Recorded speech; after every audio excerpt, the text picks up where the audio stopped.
Well, we are live. We're live. What is up, everybody out there? How's it going? There you Hi, go. everybody. Look at that. We got Fish in the Mid-South. We got Pontoon, Jodi. Great seeing y'all in chat.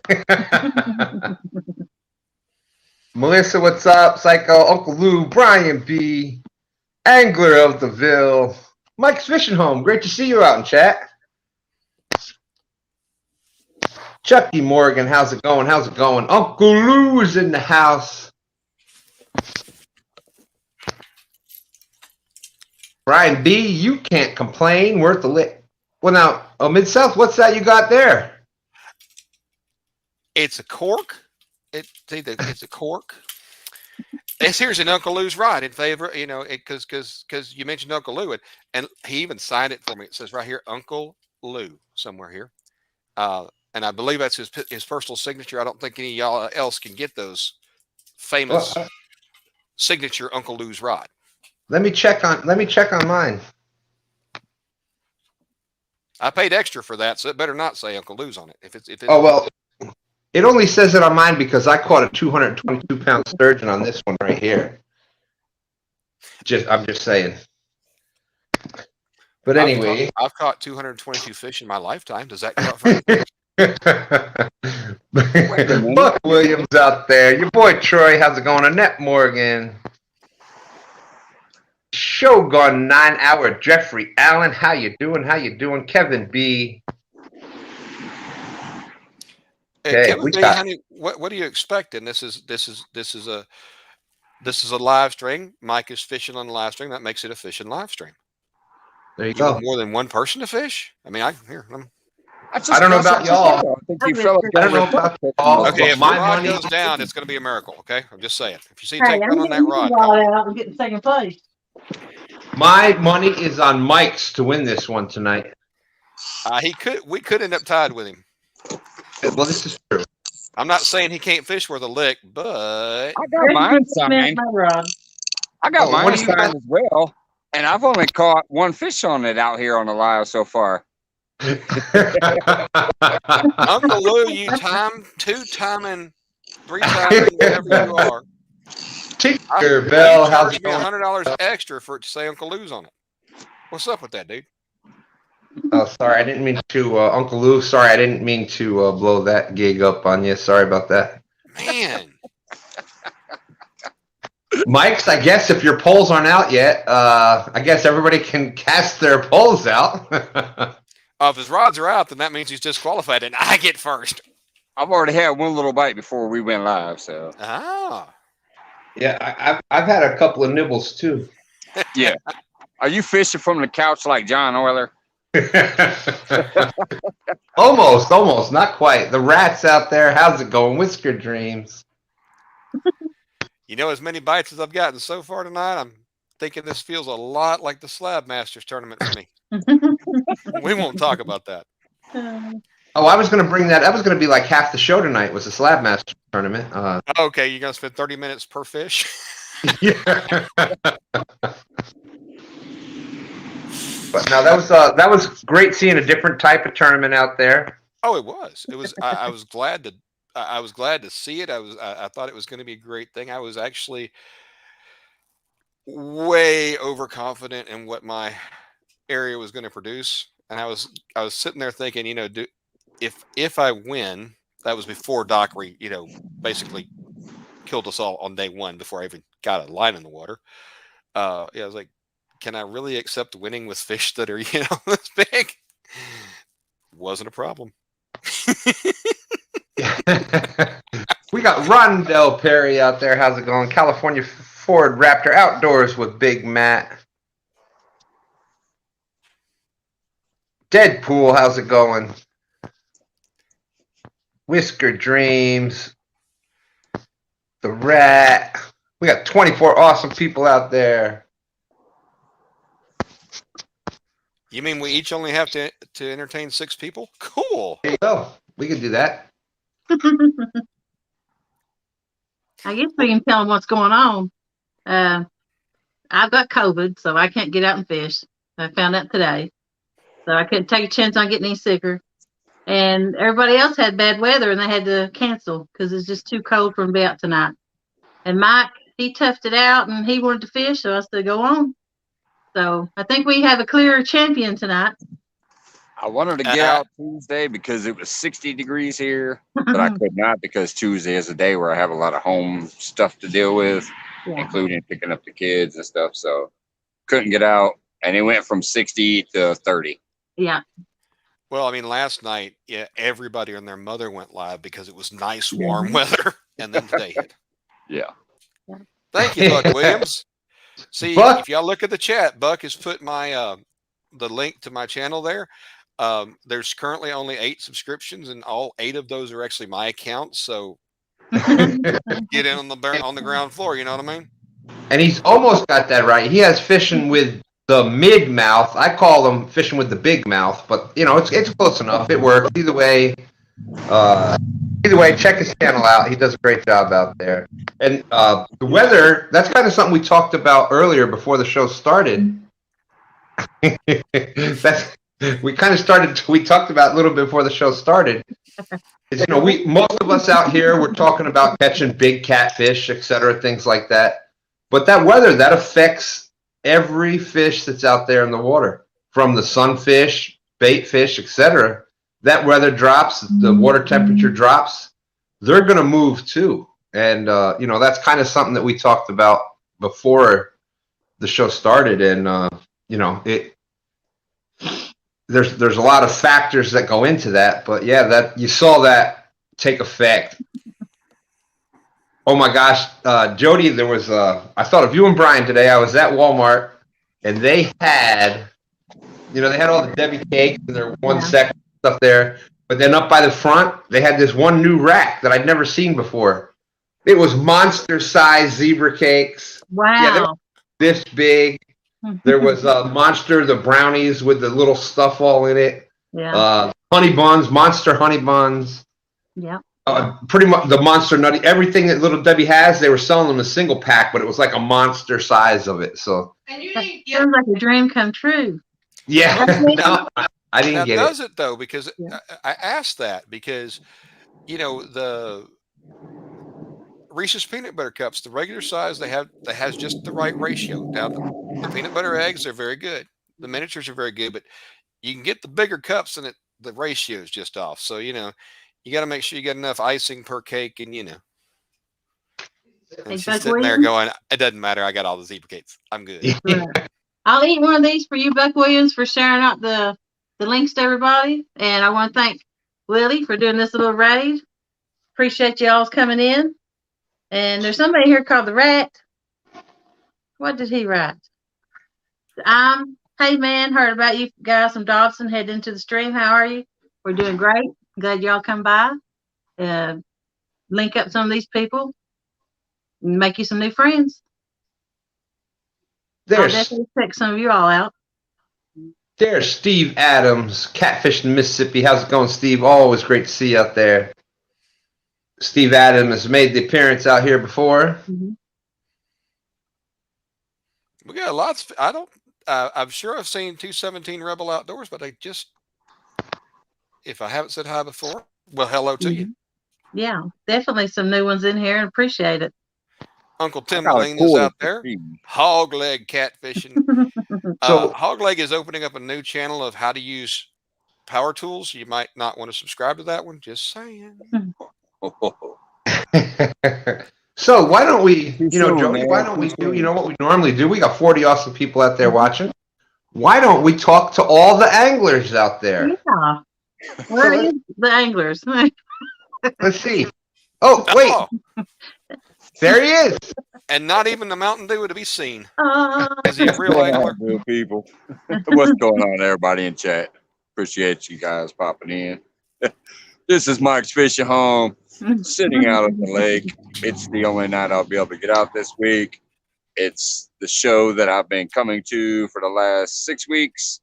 Mm-hmm. I let Jodi know that I would come out here because I still felt like it, even if there was no fishing show and it was going to be a nice little chit-chat panel show. I still wanted to get out here, so here I am. That's why I have a different angle, because I'm not really caring if I get one or not. I'm here to hopefully be part of the show this evening, no matter what happens. So, Yeah. Mike's Fishing Home. Thanks, wonderful people. Thanks, Stan, Jodi, Mid-South for coming up on the panel with us. You know, that's it. All right, all right. So what are you using for bait out there, Mike's? Well, I just came home from work. To the lake from work, so I got chicken. That's it. There you Now, go. I didn't bring the steak scraps because I was tired of hearing about the steak scraps. Do anything special with your chicken? Did you Nope, throw it? just plain old chicken. Ain't no garlic, ain't no jello, ain't no strawberry. It is just chicken meat. It's what I've caught every fish on since I've been doing these. And tell me about Mike, your. Oh, sorry. go ahead. Go ahead. No. Go ahead. Go ahead. So, Mike, tell me about. I think you told me earlier you were in Lake Springfield. What's Lake Springfield like? Are how deep is the water there? What are you targeting? I'm usually going for catfish. There are some times where I play around with some bass and other stuff and walleye. There are even a few muskie in here that I have caught before, but mainly I'm a catfisherman. That's my main thing. But I do love all species. I just love fishing in general. Our max depth here, thanks to Rico Loco 336. One night he asked me way back when I was starting doing this live, and I had no idea, so I searched it. I just know I threw my bait in the water. I didn't care how deep it was. But anyways, he asked one night. I Googled it. So our max depth is 32 feet. There are all species of catfish in here. There are all species of bait fish. There's all species of bass. There are just everything's in here, man. Well, we got someone new coming up on the stream. Steve, how's it going? How you doing? Yeah, Everybody throw a quarter. Throw a quarter real quick. I'm on my telephone. What's going on, Steve? Hey, Steve. Welcome, Hey, Steve. Jodi. Hey, Mike. Hey, Stan. Hey, Mike. Mike. Mike's. I guess we need to tell them about what we got planned for the Thursday after Thanksgiving. Well, Another night of fishing, because tonight, is just too bad for everybody to fish. So actually, the final night will be the Thursday after Thanksgiving. And we'll get together one more night and try to have a full panel of anglers and just go from there. And hopefully I'll hit 500 subscribers by then, and I'll do giveaways during that feed. Are you giving Stan away? Never give Stan away. Oh, you're going to give away the medium action Uncle Lou's rod that's been retired from catching that 222-pound sturgeon. Wow, that's going to be a good giveaway, That would Stan. be a sin. Uncle Lou's never forgive me. that would be that goes right there. Oh, Steve did not like what I had to say. Little Once Debbie we're done, involved. once we're done having all the fun with it and stuff, that's going right up on the wall with that pick right there. That that's once in a lifetime opportunity. Yeah, I'm truly blessed. If you make a copy of that and send it to Jodi, she may be able to crop those other two guys out of your picture. So say it. Well, we have another person adding up on the screen here. There he is. There's my good friend. Hi. How you doing? Doing well. This is the rod that caught my 17-pound sturgeon. What is that? It says power something on the side of it. It's a bass pro. I can't remember what it is. I don't use it no more. Trophy class. Carp. Oh, well, Bass Pro. Yeah, They I know. didn't do any better than Uncle Lou. Uncle Lou's got a catfish rod. Steve Yeah. went out there and caught a I sturgeon have with a that. picture too. And then you went and took a bass rod. And now, see, those are such interesting looking fish. Yeah. They're like bowfin, but just a little prettier. That's one of those fish that if you don't know what it is and you pull it up, you're going to be sitting there going, what the? That was what I did when I pulled that up. I'm like, what the crap? Is that a shark? I had no idea what that I thing had to was. say, when I caught a chain pickerel, I picked that thing. I was like, looked at my partner because it was a bass room. I said, what is this? He's like, throw it back and don't lip it. Crappy day. What's on? How you doing? How you doing? There's Lance McCool guy. How's it going out there, Lance? But yeah, that's is on here vlogging herself all the way through the world. How can you fail? You get yourself a bowfin, a snakehead, a gar, whether it's alligator gar or a spotted gar, long-nosed gar, whatever, a sturgeon. They're all kind of those prehistoric type fish. A lot of those fish are the native fish that have been around for, we're talking millennia, we're talking thousands of years. So that's Has Life is saying sturgeon stories ×2 tonight. Oh Lord, here we go. Well, but Stan's sturgeon could have eaten Jodi's sturgeon, so it don't matter. I don't know. Now, Stan, when you mention all of those fish, the one thing that they all have in common, nobody wants to eat them. and a lot of them are really awesome table fare. The snakehead is absolutely amazing. I'm not sure about the bowfin, but or shoe pick as it's called down Louisiana way, but Creole land. But gar is awesome. Sturgeon for the eggs and stuff. They were almost. That's why here in the Northeast, you're not allowed to actually fish for sturgeon because they were nearly wiped out with the caviar and meat trade earlier in the 1900s and whatnot. There was a lot of factories and they were almost fished to extinction. So there's a lot of programs that are now trying to breed them back when they do come up into the freshwater rivers. The Atlantic sturgeon, that's what we have out here. They right around July or so, they start running up into the waters, up into the rivers, the fresh water, and they're doing a mating run, just like a lot of other saltwater fish that move up into the fresh water to mate, and salmon, etc., the fish like that. And by now, like all the sturgeon have pretty much moved back out. They run all the way up the northeast coast, all the way up into Nova Scotia, etc., further up into Canada. So they, it's really interesting. But yeah, a lot of them were, because of how much people used to crave their table fare. A lot of those fish were almost fished to extinction, and they're actually now just making a comeback. Yeah, in Tennessee, I don't remember if you can keep them or not. It's not a fish I'll run into, so I don't care. But they actually want you to call the Tennessee Wildlife Resources Agency just to let them know where you caught it and what it was, because they're just not around here. And I remember back when I was fishing in Dallas, Lake Texoma had stripers, and it was one of the only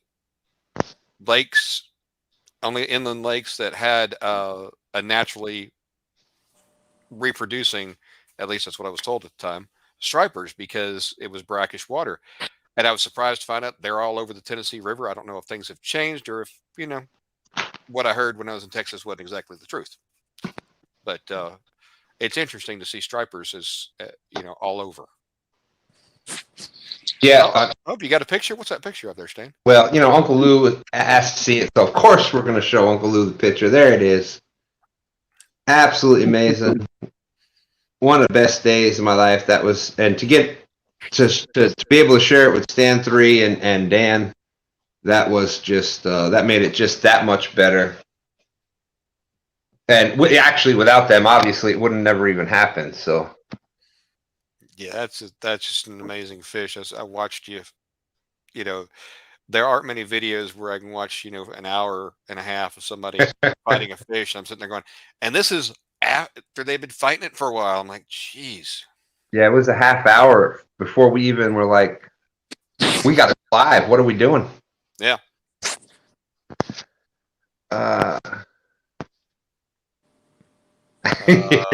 Freddie's like, no, Uncle Lou, no, not the sturgeon picture. Hey, Tom, how you doing tonight? I'm doing well. I got out, did some fishing today, and the wind was blowing 20 miles an hour. It was brutal, Yeah. and I took a big skunking. So I'm a little disappointed, but I just put fresh batteries in my my bait tank here, and we're gonna try it again in the morning. Well, I got skunked today too, and I didn't even leave the house. So I got skunk yesterday at the creek trying to catch the brim. Well, oh, the whole story. That is a good idea, Justin. What is Gabby? Gabby needs to go to sleep, and you thought a good, that'll do it for her? Yes, I'm sure that story has put many people to sleep. It's the new now I lay me down to sleep story. So I actually was pulled over the other day and the state saw my Uncle Lou Rod, and I started telling them the story. They're like, just leave. Go. You're free. Just please, no more. Just go. Rod Bell Perry is in the house, and apparently so is James Kirkpatrick, somewhere around there. Hello, Kirkpatricks. How you doing? Curtis is going to be fishing, so we need to save him a spot, and Jim's going to come up. We got Bacon Jim coming up. Curtis is going to be fishing tonight? Yeah, he said it'd be about 11 before he got set up. The rain. Looky there. He went and... Oh, no. Oh, Mike, you got some competition. Be prepared. I got a bite over here. Did y'all see that? Get him, Mike. Get him. Hang on. Call the engraver. Tell him to get his name slack off. line now. I'm going to go check it. I think Rats want to know my PBs. It is a 42-pound flathead and a 45-pound blue. And I got a 3-pound channel cat on the dock at Tom's house. And my little 17-pound sturgeon. Let's see. Talking about the dock over at LGBASS's place. You see this finger? It can remove you from the stream. Oh, okay. And it has before moved people. Now, Mike, I have a question now. Now that I think about it, is that the same dock that the One Ton Fishing Club did their runway showdown on? Mm-hmm. Yeah, it was wonderful. LGBASS, you got the most famous dock on the internet, buddy. I know. Yes, you had half of 1 ton. You had Art and the majestic Josh, and then you had Kenneth killed it out there. He did the Walker dancing. So big shout out to Kenneth. Take down catfishing, and LG. I mean, you nailed it with the the sachet was good enough, but then when you were almost done and you did the Hulk Hogan, I mean that just ended it right there. That was Thank you. I'm just glad that when Jodi jumped in, she didn't come up with Uncle Josh's drawers or something. Oh God! He's doing those runway run there. Yeah, I know where I'm going for that one. Uptown Chrissy Brown in the house. How's it going? I hope she's feeling better. Chrissy. I mean, she's still married to Ernie, but Well, Hello, Ernie. What is fiddlesticks? I think that used to be some chips or something, wasn't it? Fiddlesticks. I've seen them in a store. Yeah, there was some kind of snack. Little hard matchbox matchstick. Yeah, I think so. Oh, okay. Yeah. So, Steve, how are you doing tonight? Doing pretty good, Stan. Just trying to figure this phone out. Jodi sent me the link on my email, and I can't figure out how to get on my computer from that email. But so I'm on this phone, and I still don't have much volume. Really? Yeah, that first tournament that night, I caught that 41-pound fish and all that rain and all that. I could hear everything perfectly. And I don't know what's going on with this darn phone. Yeah, sometimes with StreamYard, I mean, usually if you get a text or a phone call after you've already set it up, then you'll have issues with that. But it seemed to be pretty constant with you with the phone, where you've had volume issues, I know. or maybe you're just like me. It's the Well, see, out of all of the people up here tonight, I can hear you the best. but I that's can always always going to be the but case. I You can get him always and hear you the best. you get him and Fish Snatcher Sure. and Becca on a stream, and you got it set, brother. I don't know. Hang on. Hey, and I'm actually lowering my voice to do this. I don't know if it was because of my many years of being in the Air Force, working on F-16s, and then from there I went to managing restaurants. So I always had to be the loudest person in the building. right. And, then I can't hear worth a lick. I said, boy, I can't hear worth a lick. So I don't know if that all combined, but yeah, I've been trying to work on lowering the voice, but it still seems to be the loudest out there. So, Well, look, I want to give y'all a little more information on the bowfin. In please Mississippi, do. in the Mississippi Delta, they call them grinners, Grinners. And over in Arkansas, at on the lower White River, they call them cypress bass. I guess they more than one place calls them cypress bass, but I don't imagine a whole lot of folks call them grinners. Well, now like in Texas they do called here. them grinnell, Grinnell. Huh? They called them grinnell down Well, in Dallas, but I've never heard grinners. But well, the grinnells is a English name of grinner. Grinner came from back in the slave days. LGBASS brought his own snack cakes, Jody. Jody, I She's not can't in hardly hear you, Miss. I'm sorry, sir. I Christmas can't hear tree. you. That's okay. I really don't say anything worth listening to.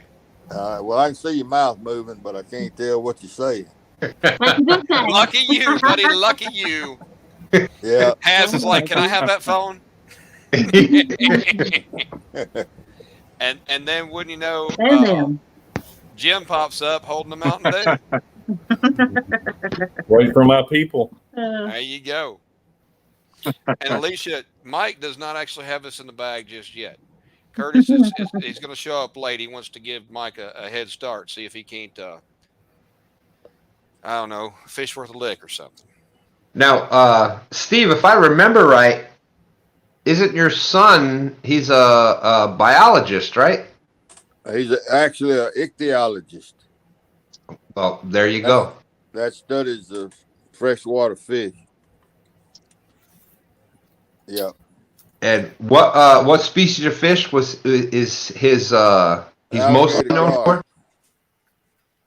Alligator gar is the one that he is pretty well known for his research. I mean, I really find it all really fascinating. I mean, once I was involved with this sturgeon, I mean, I've seen them jumping out here in the James River and et cetera. But once you've actually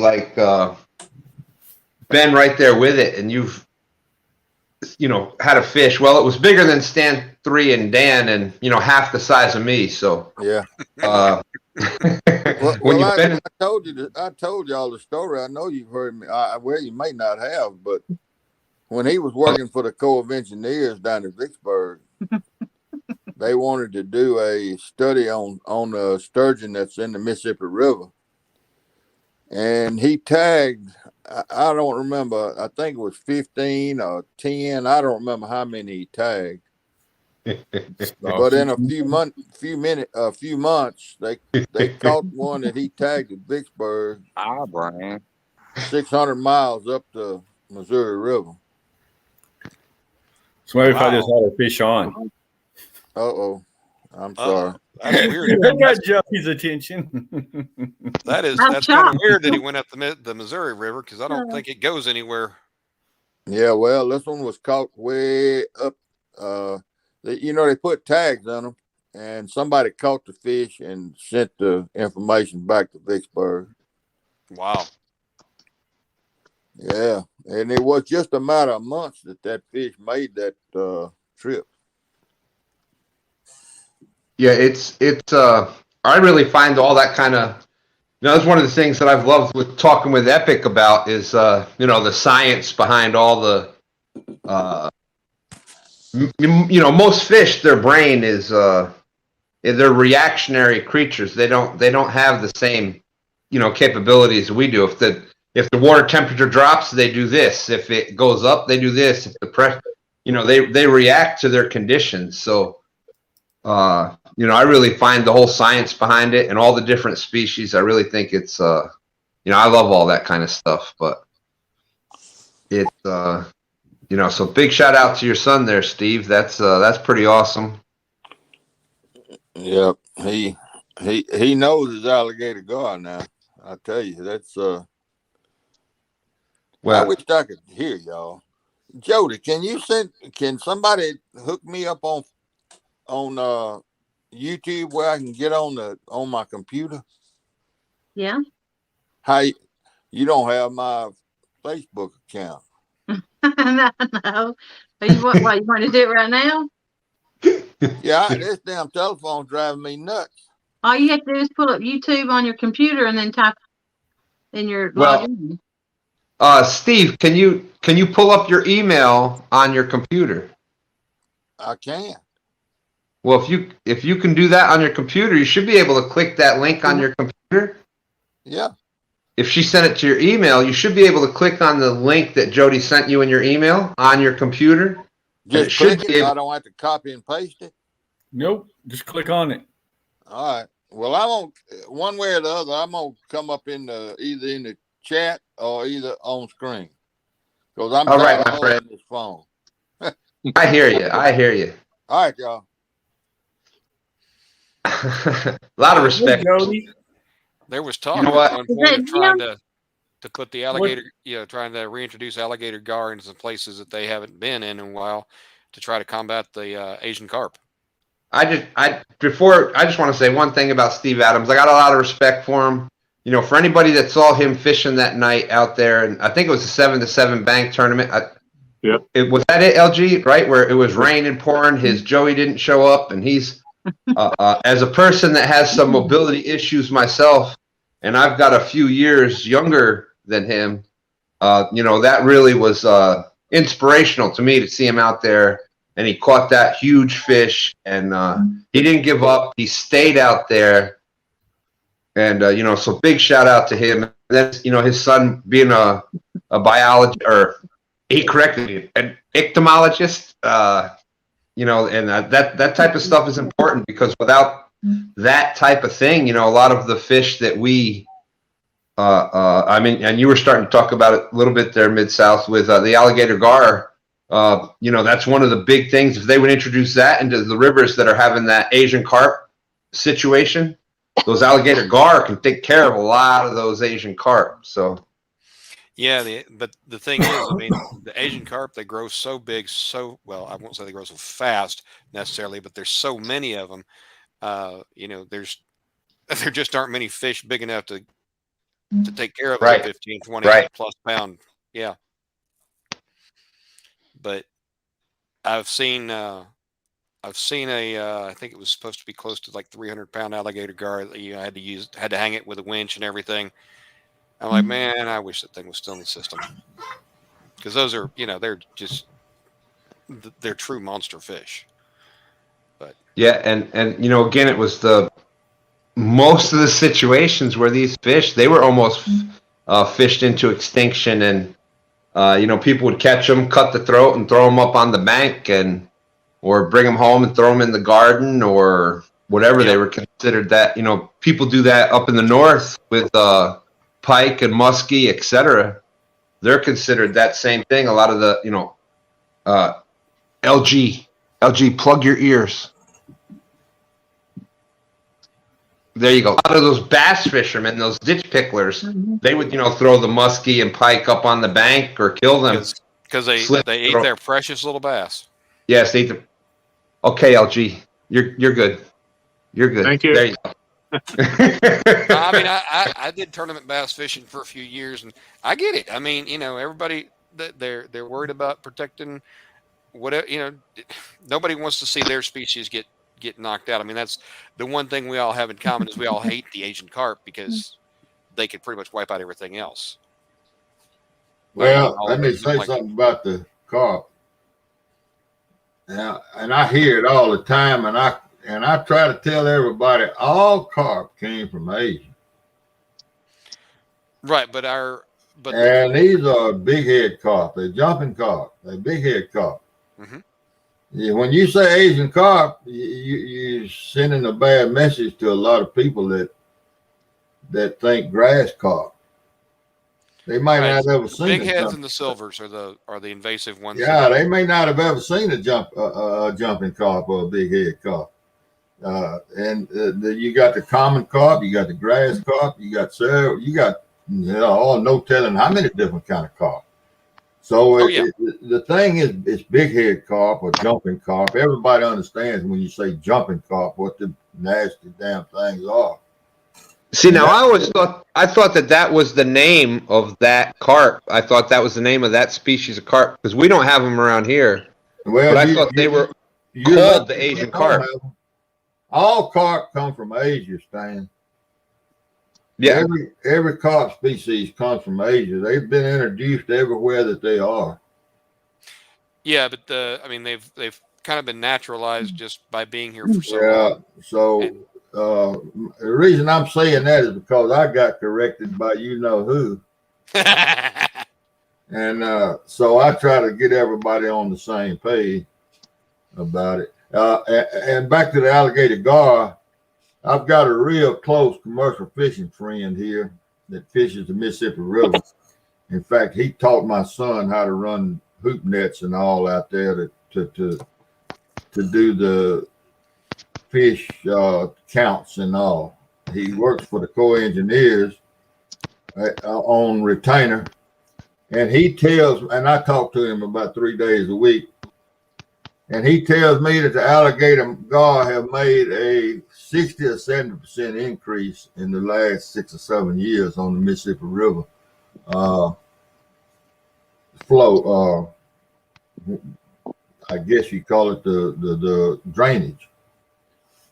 And he accredits it to the increase in the big head carp population because the alligator gar are the only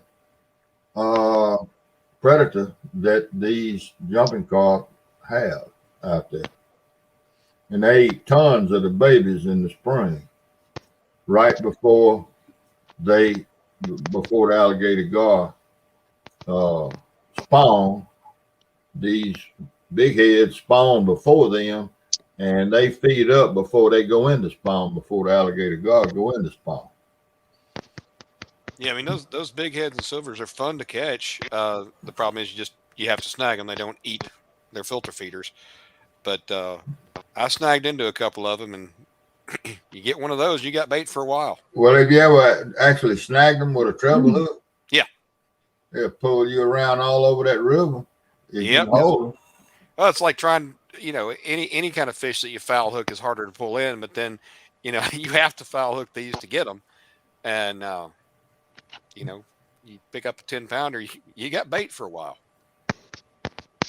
Well, I'm not looking at the chat, but I heard Bex say something tonight on her fishing show that somebody was asking about where you could fish in this bank tournament, this December bank long bank tournament, and they said no stock ponds. And what is the Potomac? Didn't they stock blues up there?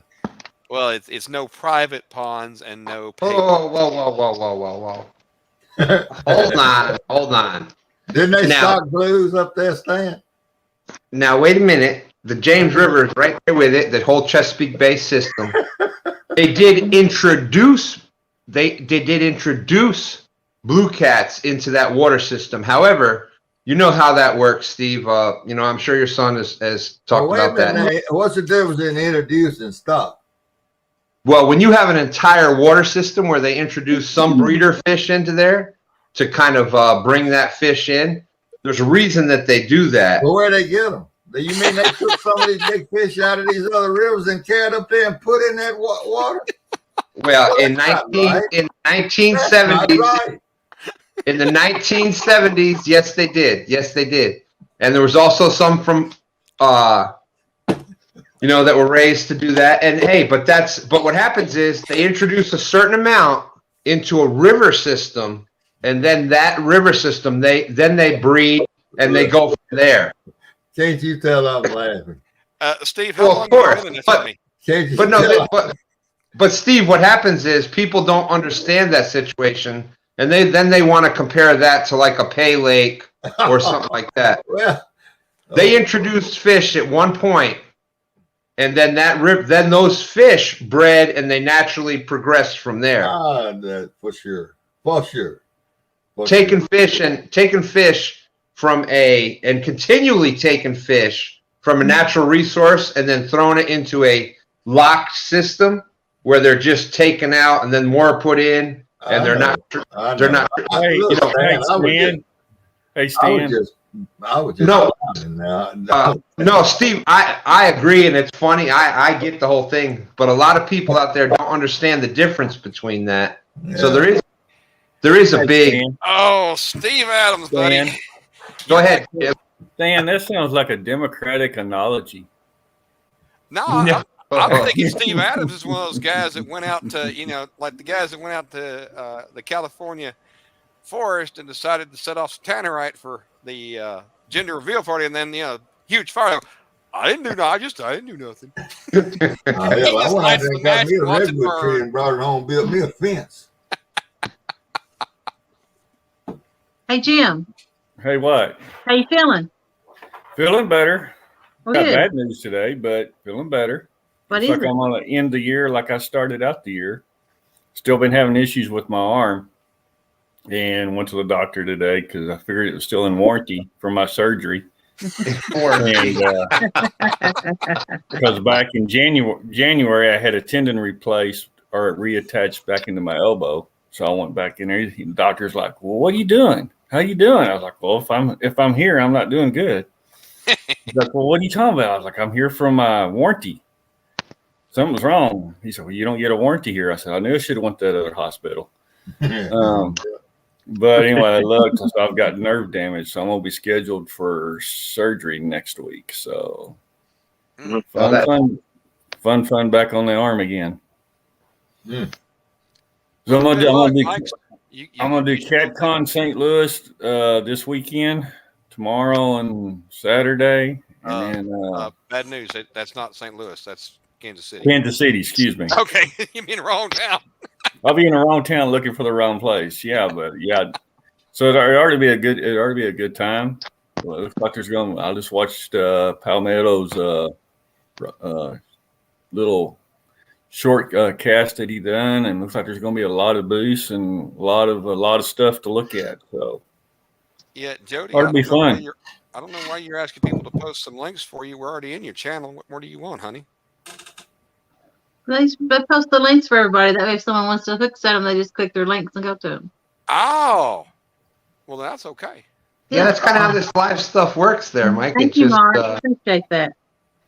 Tom, are you anywhere close to the PD River system?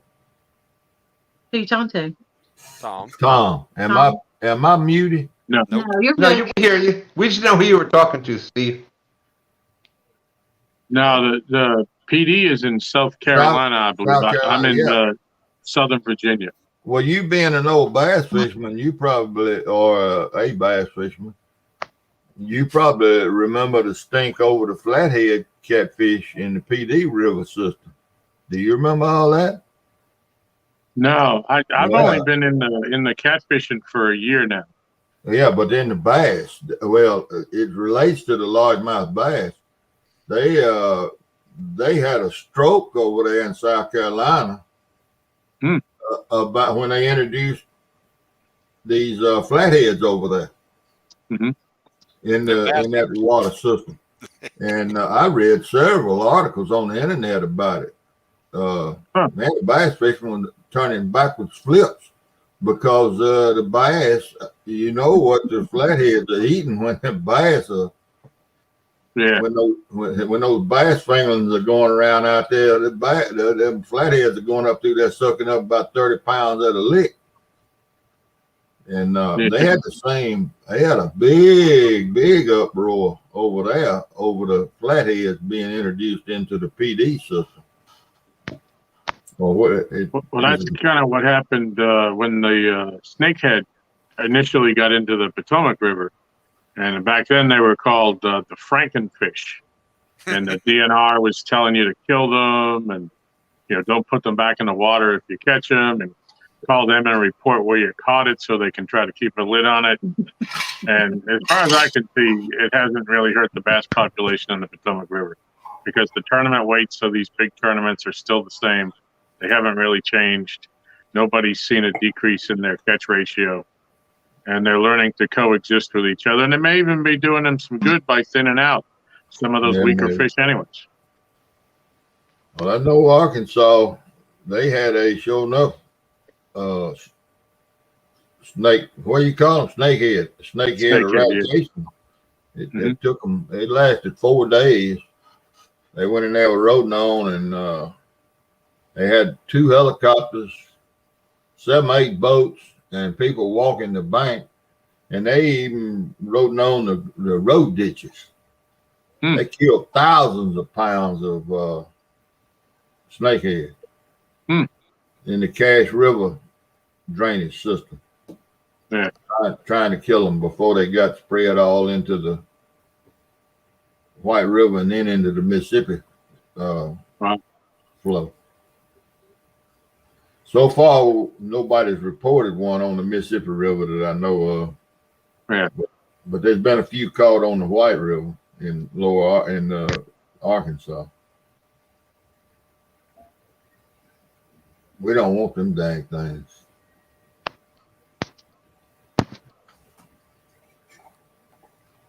Well, Mark from Catfish and Crappie, I saw you earlier, but trying to get word in edgewise doesn't work sometimes. So glad to see you here. Dobby, I see you in there as well. Hello, Outdoor with Big Matt. And Alvin Lewis, I think we said hi to you earlier, but if not, and then there's that Has guy that's supposed to sit around and look pretty. Whatever.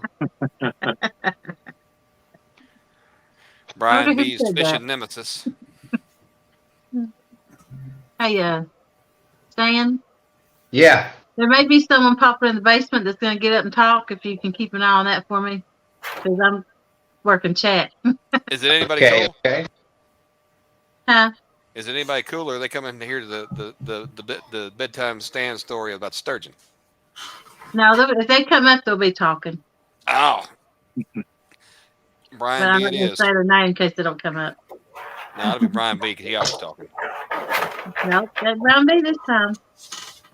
Let's see, we got Jodi? That boy can't shut up worth a lick. I mean, 2, 3, 4. love 5, you, Brian 6, B. 7. That's 9. So who's all going to Catcon? Well, now wait a minute, Jim. There's the Catcon, the new Catcon. That one that's way out there in those time zones that don't matter to the rest of us.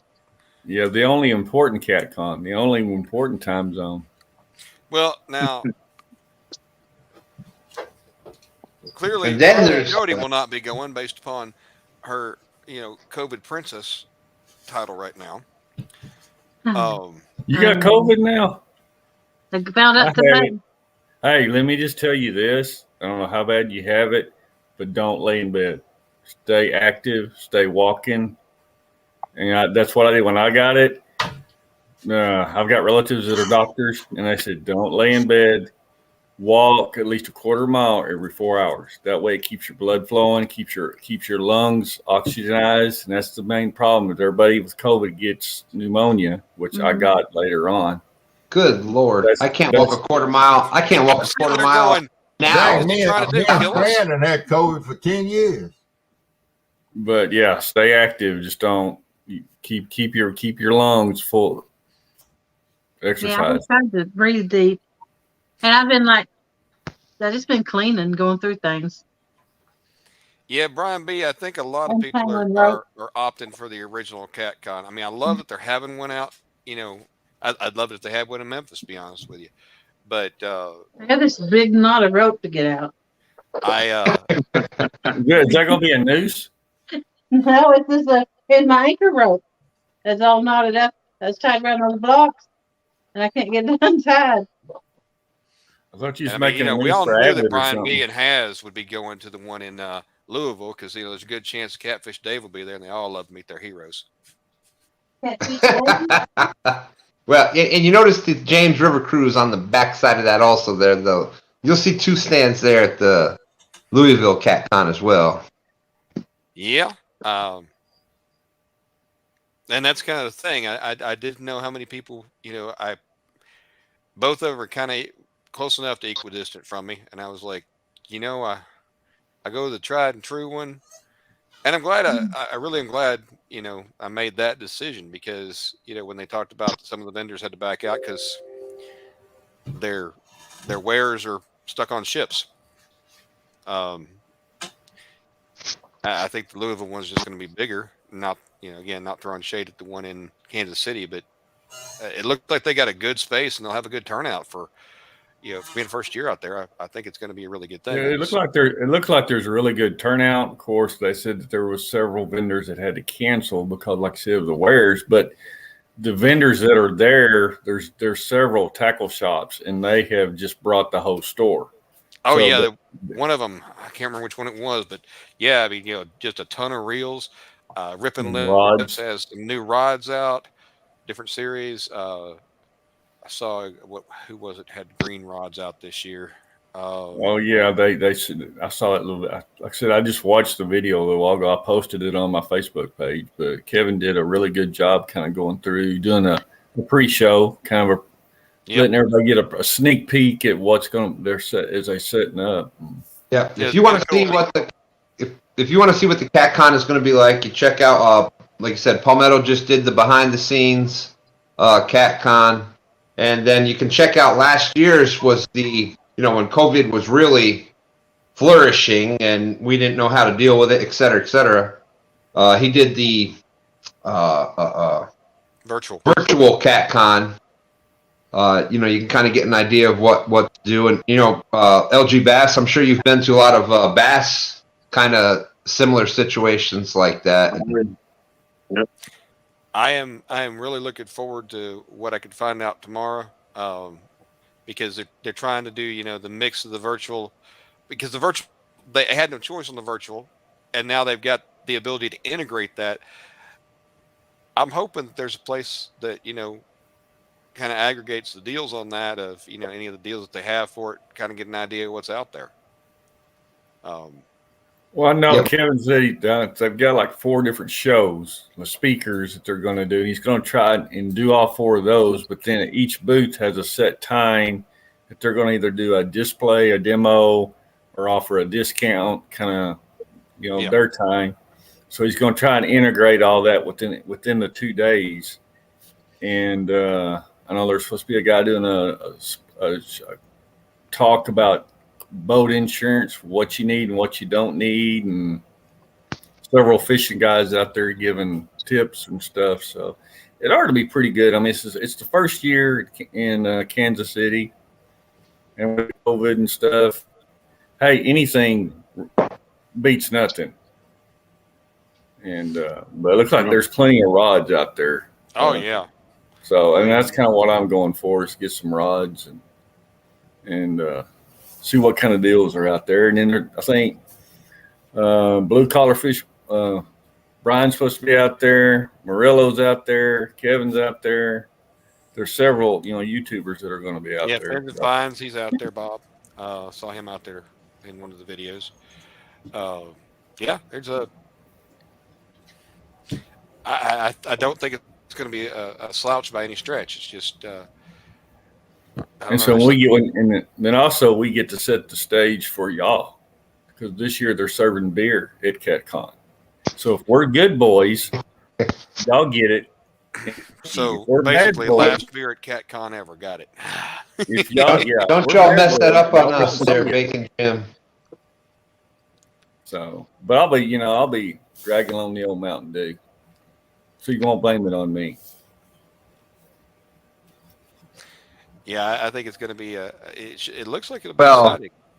Hold on a second. Okay. Let's bring this next person up. Oh Somebody has- no! Oh no. He can't fish worth a lick.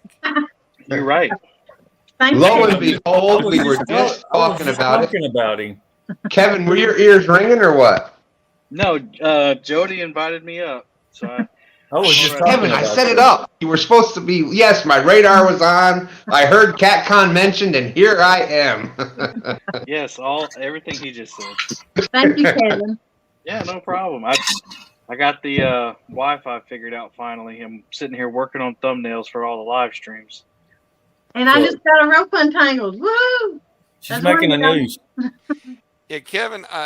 This is a big ask, and I'm expecting to hear a no on this. But is there As long as you have your expectations set low. There you go.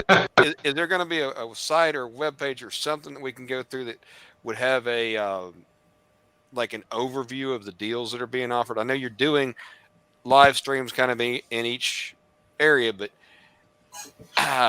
work getting much care for me watching live streams at work all day. I can't really answer. I know that it's not going to be quite like last year because it's in person. Yeah. But maybe so they're not required to have online deals, Right? like no, I would hope. But maybe Hervé will put it on the website.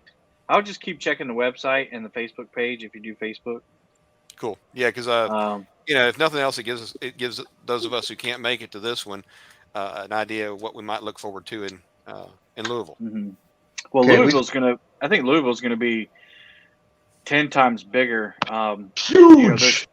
There's Wow. not as many vendors here as a usual CatCon because of many reasons. The supply chain, like all I've heard all day today was half of my stock is out on a boat. And the people that have rods are the ones that paid the extra for air freight. So there's Kevin, air freight. Let me just cut you off 1 second. I just got to get Sure. Curtis in here so he can get fishing. Curtis, how's it going? We love fishing on this channel. Curtis. Yeah. Yeah, we are. It is actually a fishing challenge tonight. Curtis Hi, did Curtis. make it in. Go ahead. You got your rods out yet? I'm gonna put the bait out now. They're a little far away because I'm in a gazebo right now because of the rain. So, I mean, you can kind of see the chunky rod a little bit with the reflective lighting. So, we'll Yeah, see what we Mike's is already up to like 64 fish or something, if I remember correctly. I'm done.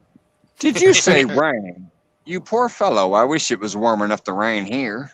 Yeah, it's only 50 degrees here. So Way to go, Mike. we're gonna put fish on the bank here. Let's go. All right, go ahead, Curtis. All right, Kevin. I had to. He's Curtis, out I there will waiting to say go one fishing. thing, Curtis. I have had 3 bites, so you should get something over there. That's one of them being Frost.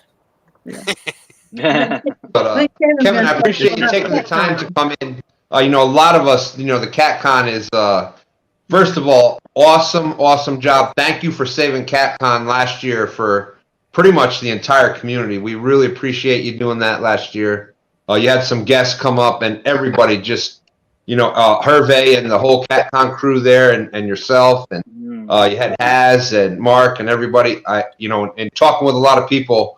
Everybody loved the Catcon, the virtual Catcon last year. And for a lot of us that has never been to one, it really made us say, wow, virtual was that good? I can't wait to get to the real one. So a big shout out to you. Thank you for that. And appreciate you going all the way out there to the West Coast or Midwest, whatever, to go check this one out for us and bring some of that to us. Thank you very much. Oh yeah, I mean, I'm honored. I mean, as you all know, like to get to hang out with Steve Douglas is like just amazing. He's just an awesome, and he's just as nice and genuine and a sweet dude as he is on his videos. So, uh, he really cares about the industry and he really works hard to make sure that they have, and a lot of people don't know they really don't make any money on this at all. You heard if you watched the live stream on Sunday, he was talking about the carpet. So there's carpet laid down in, it's $15,000 just to rent the carpet. I mean, and they're charging $7 for a ticket. So well, that's simple math there. Yeah.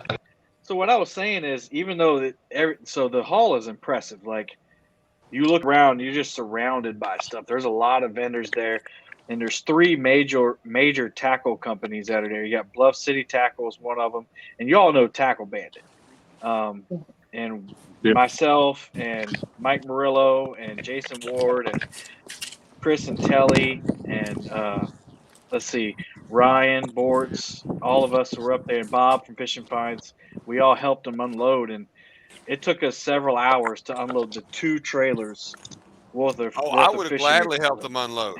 It may not have all made it into the building, but yeah. Well, and that's the thing. So this place is impressive. You drive across a skyway, across a highway that they load semi trucks into this place with, and you actually drive the truck into the convention center and unload. So it was really like you cool. had a traffic jam there at one point. Oh yeah, everybody's Kevin. got diesel trucks. Hey Kevin, Yes, I'll sir. be there in the morning. Is there anything you need me that you forgot that you need me to bring? Ibuprofen. But hey, I'm not going to be able to make it, Kevin. So that'll be one less headache. Nah. so No, is the convention center there with the hotel that we're staying at the Say Crown? that one more time. Is the Crown Plaza is like, so you walk out the Crown Plaza and then not directly across the street, but go up about 50 yards and then it's right across the street. Okay, I walked it's in walking distance. We call that cattywampus. But yeah, I should be there. I should be there about 9 in the morning. Yeah, that's when it opens to the public. So 9 a.m. But yeah, it's really cool. I mean, this is my first one too, Stan. So I've only done the virtual one. I never got to get out to one. So I'm really impressed at what the vendors have brought. And I think some people are kind of downplaying it because they didn't see a huge giant vendor list like in the last Catcon. But something people need to remember, and that's kind of where I was going with is, you have some that have supplies like out there in the ocean floating. It's the first time it's ever been this far out west. There's no boats. Nobody has any boats. There's boats. There's no stock. There's boats there for you to look at, and they're really cool. Like there's a Sea Arc boat and a couple other boat brands to look at. They're pretty, but nobody has them to buy. But and then you got COVID and traveling and all that. So for it to be as big as it is right now, it's impressive when you walk in. Catfish has got this huge giant setup with like it looks like a Walmart in there when you walk in. But it's really cool. And if you can make it out this weekend, I really encourage you to do that. Well, now, Kevin, I have a question on behalf Sure. of Stan because it would never be me that would need this. Is there ample like husband chairs there? Like for when your wife takes you to the ladies' clothing store and you just where's a chair? I just need to sit. Is there places to sit down in there and take a rest when you need to? Yeah, there's a whole so there's like a cantina area where the convention center will sell pizza and burgers and food and drinks, and there's tables and there's chairs all around. There's probably about 25, 30 tables with like 8 chairs around each one. Awesome. Yeah, because it's on the second floor, and so somebody was asking me about an elevator. There is an elevator for people that have to use a chair. Or you just don't want to take the escalator. So it is on the second floor, but there is an elevator. Or you can take the escalators. There's manual stairs. If you still want to take the manual stairs, you can do that. Anybody on the Seems like chat no. interested in that? What stairs? I gave No. stairs up 10 years ago. Yeah, you Ask, did. ask LG what happens to stairs when I'm around them. Stairs is a young man's game. That's That right. is. Yeah. Kevin, you are going to have a long weekend, my man. No, long but fun. I mean, Oh yeah. it's a lot of work, but I mean, I just like you guys. I love doing this kind of stuff. So what time are we meeting you tomorrow for the barbecue that you're taking us out for? I just got back from barbecue. we went to Jack Stacks, and I had burnt ends. Pork and sausage burnt ends with cheddar, potato, something or other. And then Jason Ward treated us all. It was amazing. We had barbecue shrimp and onion rings and spicy cornbread. And Okay, now hang on. Jason man. Ward is from whom? Because he obviously needs a free plug for that. Jason Ward doesn't have a YouTube channel. He loves catfishing and fishing in general, and he just loves supporting it. And he told me, he said, Jason Ward, if you need a BFF, I'm here for you, buddy. But he said, if you ever come to Kansas City, I'm taking you out to barbecue, and he took quite a few of us out. So Wow. he's a good man. Not just for that, but just in general, he's a good guy.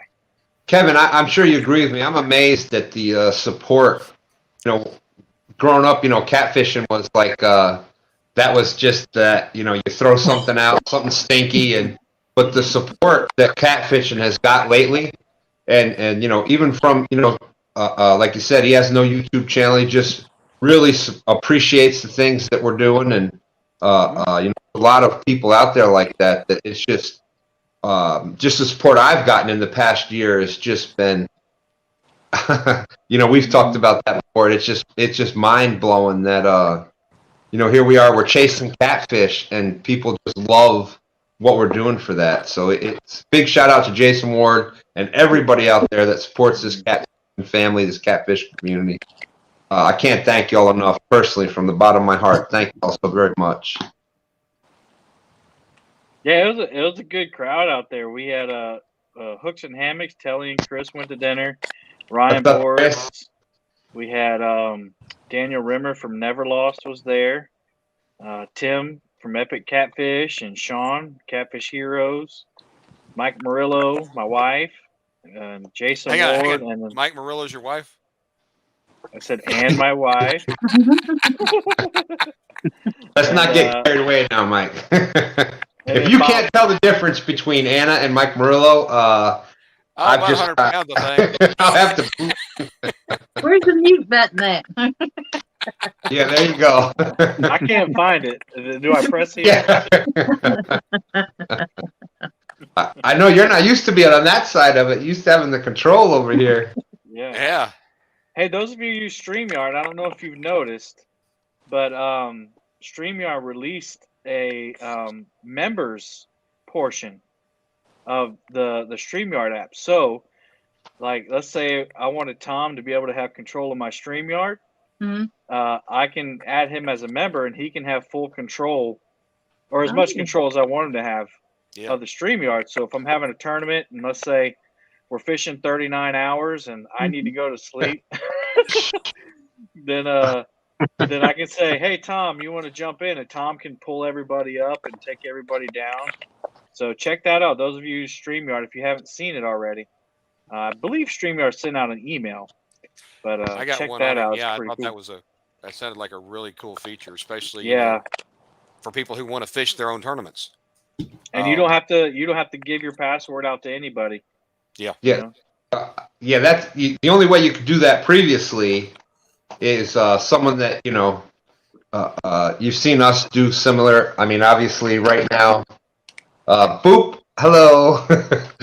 That's what you got to do. You got to trust somebody. I mean, extremely well. You got to allow them to have total control of your StreamYard.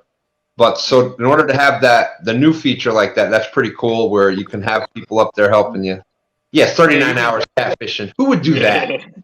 You can have an administrator, an admin, and you can have, I think it's called a moderator role.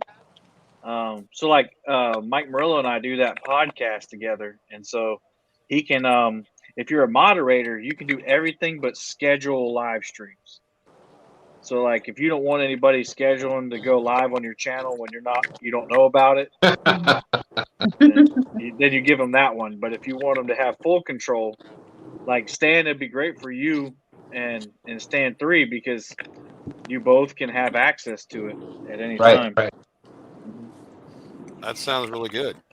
Yeah, it's cool. StreamYard is really, for free platform, they're really doing some great stuff. And, the giveaway tool just revolutionized the way we do things. Yeah, Well, at the Louisville Catcon, you need to have StreamYard there, and you could do demos. Uh-oh, Curtis is on the run. I wish somebody tell me how to get the volume up on StreamYard. Where I can hear when I'm in a live stream. I lost Curtis. He's over there. He's down there. I see him. I see a foot moving. Yeah, that the boogeyman's over there. Yeah, I don't know if y'all talked about it, but I see Justin put in a comment about Pops, his GoFundMe. Yes, thank you, Justin. I did miss that. I wasn't able to watch Patriot show because we were flying, and I kept popping in, and I couldn't really, know what they were talking about half the time. But I know it was dedicated to Pops, so I'll have to go back and watch that one. Justin, if you'd like to drop that link again, I'll try to pin that to the top, so that'll be there. For those that didn't know,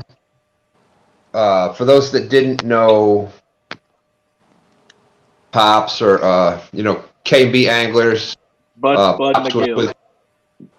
Bud McGill. Truly just I said it the other day, Kevin. Oh, there's a fish. We'll have Curtis come up here first. Yep. What do we got, Curtis?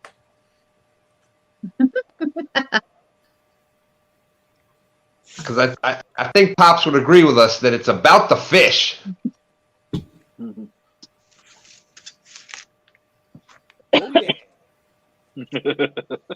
Fine rope, man. I don't think Curtis is excited at all. And I didn't know Pops very well, but I met him a couple times, and both times I met him, he was just so funny and relaxed and inviting, and just an awesome dude. Channel cat. Nice. 5.3. Woo! I'm sure Mike's is really excited about that one. Mike's fishing home on too. Come on, boy. Okay, now is that a channel? Yeah, it's a channel. You ain't getting a freebie, Curtis. I got one on. Uh-oh. Curtis had to show up to make Mike start fishing. Are you shitting me? It's a bullhead from way out there. It don't even count. It's a bullhead. You mean bait? It's going out as live bait, but it's a damn bullhead about 50 yards out. If that is going on as bait now, you better believe it. Is that snow on the ground? No, he said it's the water's dropped and that's the lowest step, so it looks. Y'all better mute Mike's fishing home. Yeah, that's hilarious. Never seen anybody so happy to catch a bullhead in my life. He may cut up here. That's a damn ugly stick. That's crazy. Hey guys, I got a bunch of thumbnails to make. Yeah, I got a bunch of thumbnails to make, and I can't put them up on StreamYard if I'm up on StreamYard. So I'm gonna get out of here. Thanks for inviting me up, though. I appreciate it. Thank you. Appreciate always it. glad to see you, Kevin. See See you. you tomorrow. Have a great time, Ken. I'm sure the 61 people that are out there are already hook set to Palmetto Cats, but just in case you're not, if you want to check out, if you can't make it to the Catcon out there in Kansas City, make sure you hook set Palmetto Cats. I'm sure the link's been dropped out there. Check out Palmetto Cats. He's going to be having some things coming up over the weekend, giving us a little view of the Kansas City Catcon. Appreciate you taking the time to come up with us, Kevin. Thank you very much. Yeah, and actually I'm live mostly on the Catfish Conference YouTube page. Well, so if you guys want to check that out, yeah. If somebody could drop that link also, Catfish Conference, the YouTube Catfish Conference. So check that out there. Appreciate you, Kevin. Thank you so much. All right, guys. Love y'all. Take care. See you in the morning.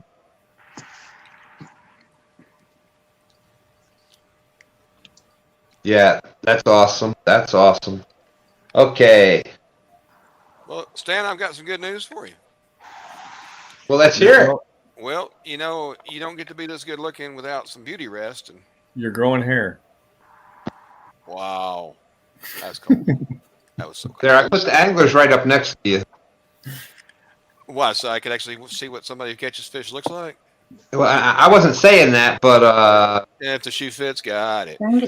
I do need to run myself and get some more beauty sleep, see if I can't get prettier, because seems to have been fading a little bit here. It has not worked for me yet, so it has been a pleasure to visit with all of you nice folks, especially Bullhead Mike's Fishing Home, and Blue Line. I think it's the first time I've ever been on live. No, I think it's the first time I've been on with you and LGBASS as well. Well, Mike, fishing. If somebody could drop Fishing with Big Mouth, Mid-South link out there. Appreciate you coming up. We see him in a bunch of chats supporting everybody. So if we could drop his link and give him a little more plug. Well, Mid-South, I think we've tag team together on the Chad. Yeah. Yeah, probably. Probably. Oh, thank you, Haz. You're a scholar and thanks, Mike. Coming up. Appreciate it. Thank y'all, everybody. Hey, great job, Mike. Appreciate you coming up. Thank you. Y'all have a good later. That was awesome. And now y'all kind of see why I call him Fishing with Big Mouth. Fishing with Mid-South. But thank you, Brian B. Yeah, that was a lot of fun.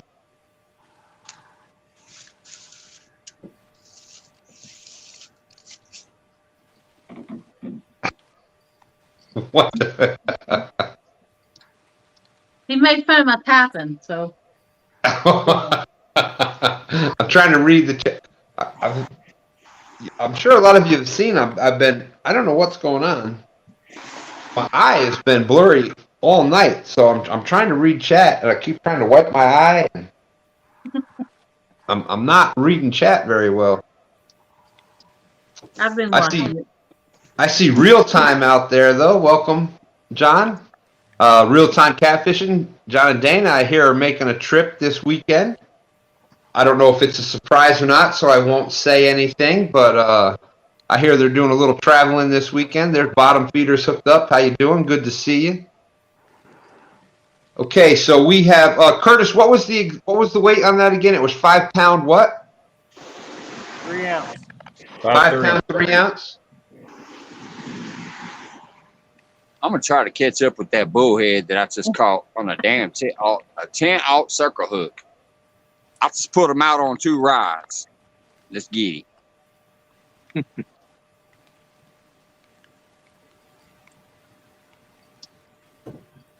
You should have put that bullhead on that adventure rod.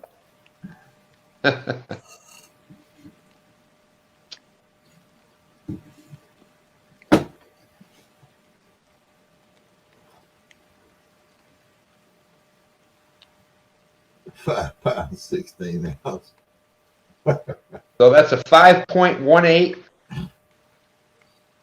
channel cat. So Curtis is currently in the lead with 5.18. And of course, you know me. Oh, I thought you said it was 5 pounds 3 ounce. 3 ounce, yeah, 5.3. Well, 3 ounce and 0.3 are two different things. 5 point. Hang on a sec. Uh-oh. If that's the Berkeley scale, that goes pounds and ounce. Yeah, ounce. So that's a 5.18 or 5 pounds, 3 ounces. Because I used to use the Berkeley scale, but it only went up to 50 pound. And, you know, we That's catch. what he weighed the Sturgeon on with. Yeah, we catch fish bigger than 50 pounds. So, you know, we need that. If it goes over that scale, I know I got close to a state record. There you go. That scale will go up to stand 3 is weighed 60 plus pounds on that scale, even though it says only 50 pounds. It does go up above 50. But Curtis is in the lead with 5.18 points.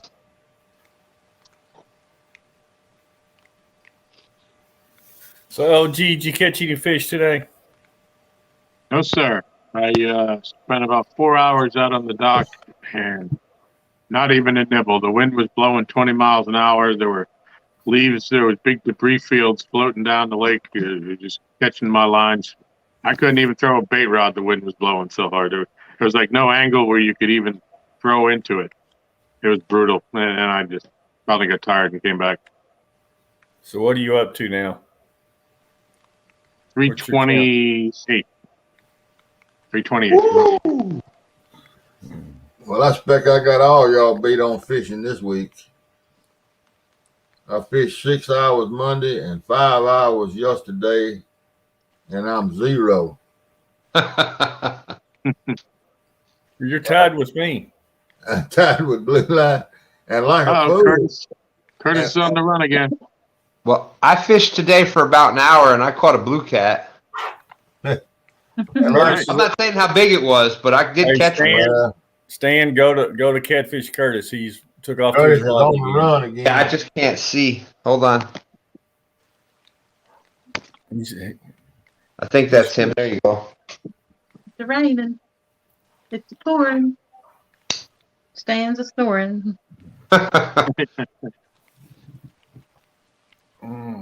So, Jodi, do you know where you caught COVID from? The husband. Well, you're supposed to share everything, right?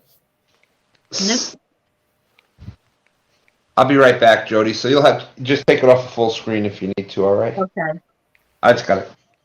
No. I actually was very mad when I was told I had it. Well, you know, it was my thing when I had it. My girl, you know, I was exposed to it on Thursday, and I didn't get tested till Tuesday. But my girlfriend, she never caught it, and the kids never caught it. So it's like, that's really weird. But I don't know. One of those mysterious things, but I don't think it's as contagious as they say it is. I don't know how I caught it. Honestly, but I did. And my girl got it today. And she's a teacher. And she caught it from him. My other girl was in visiting. She's going on a cruise New Year's. I hope she don't get it. So far, hers is negative. I had a rapid Monday. It was negative, and then I had one sent off for work. And I went up there today to get another one. And they called and said, well, your test sent off is negative. And I said, well, I'm up here for another one right now.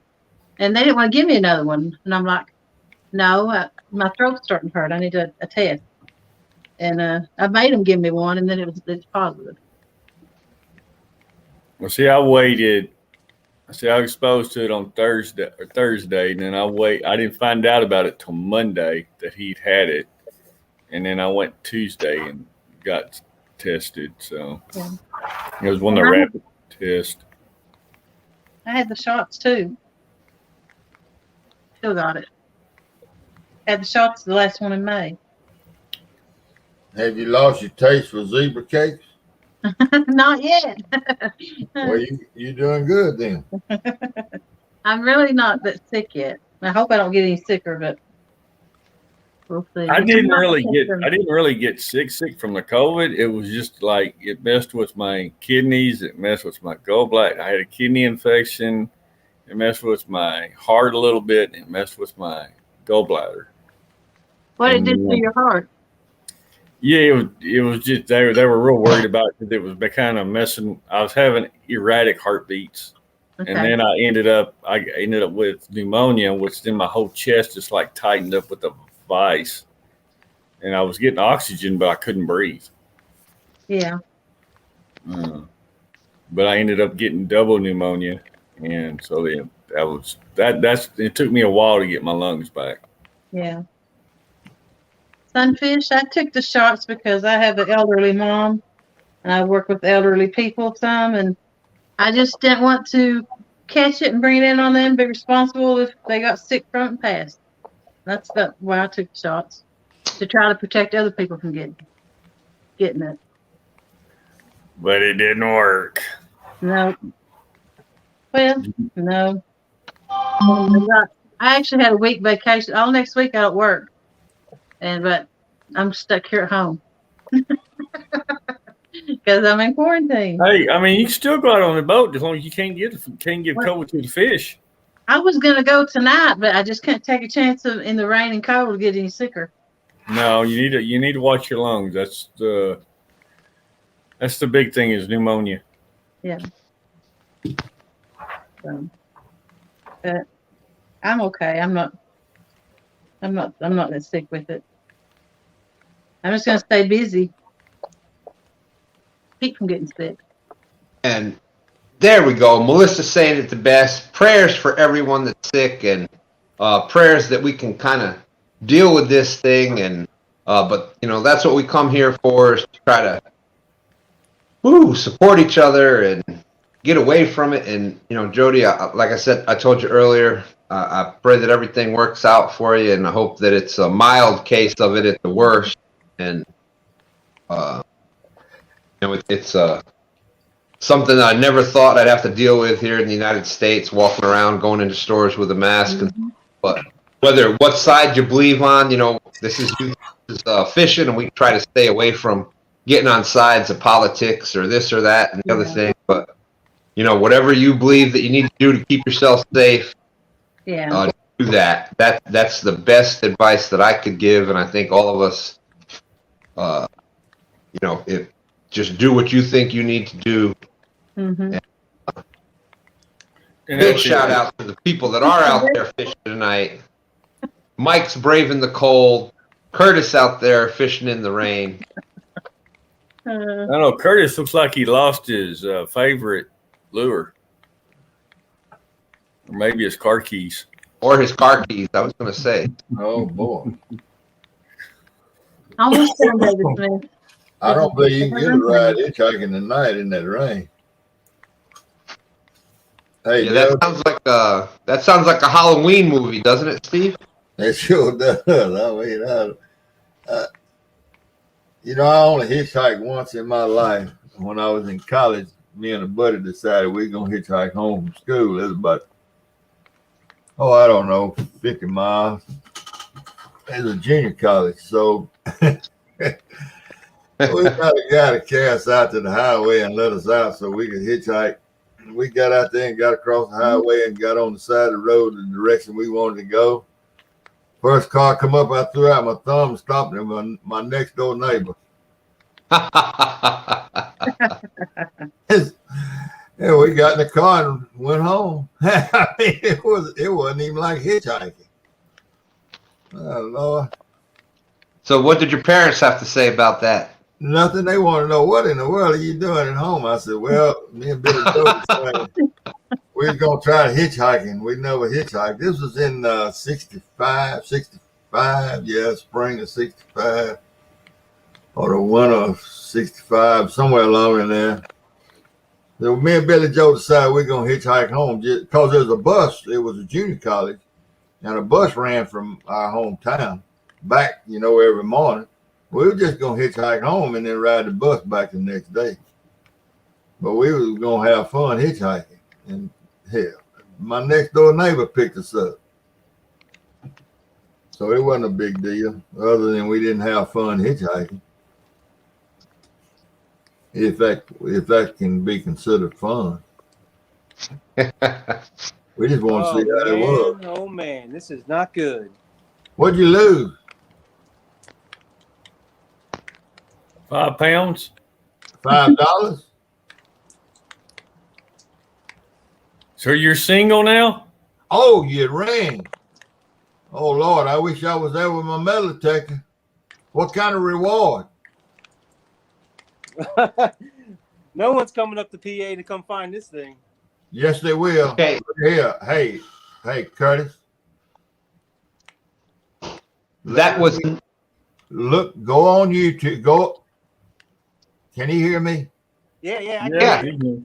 Go on Facebook and look up ring finders. Ring finders. And I guarantee you, I don't know where you are in Pennsylvania, but I guarantee you, it'll be 5 people that'll help you find that ring with metal detectors tomorrow. Oh, it has to be in this line right Well, get it marked off exactly like it's supposed to be, where you can give the person that shows up the good directions on where it is.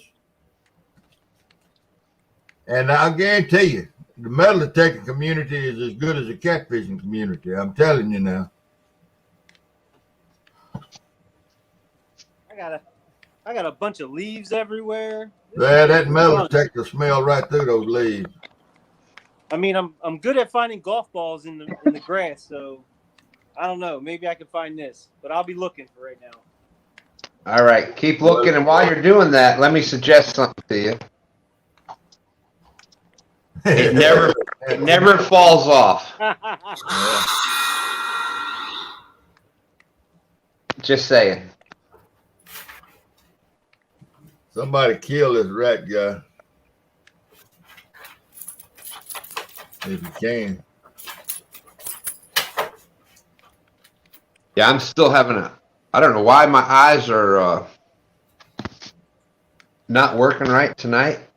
They're just tearing up, and I'm having a hard time reading chat, but There's not a single, I don't see a single wrench in the chat. Jeremy's is out there. Melissa, Dale Hayslip. There we go. Buck Williams, job. I'm not sure what was said. It looks like snake eyes. Yeah, that's you do that for 2 reasons. Either that's the infinity symbol, which means forever, but either A, you lose it all the time. That's for the younger guys that are a little thinner. As you gain some weight and you've been married 30 plus years, that ring gets a little tight. So then you got to do something else. So that's what that's all about. But my wife and I both did that. We both got the tattoo wedding ring. Well, I got mine put up. I quit wearing mine the day I got married. I worked around too much machinery to have a ring. Dave was trying to tell you how to do your rope there.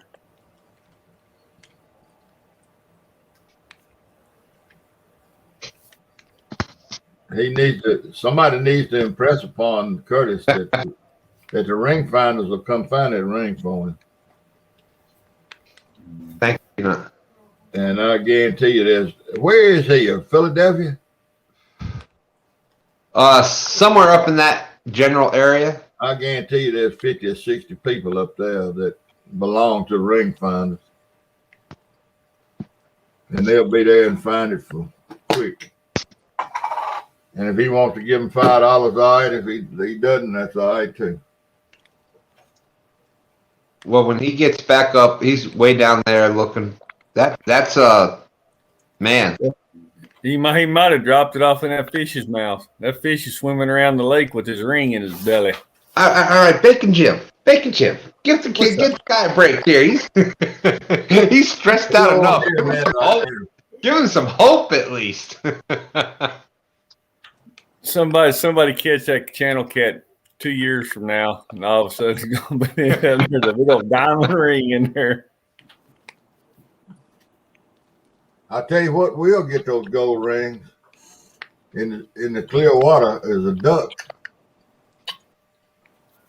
They'll come along there and pick that gold ring right up, and you lost that ring. Or you get a raccoon. Raccoons like shiny objects too. Yeah, they'll play with it, carry it around, but I don't think they'll eat it like a duck will.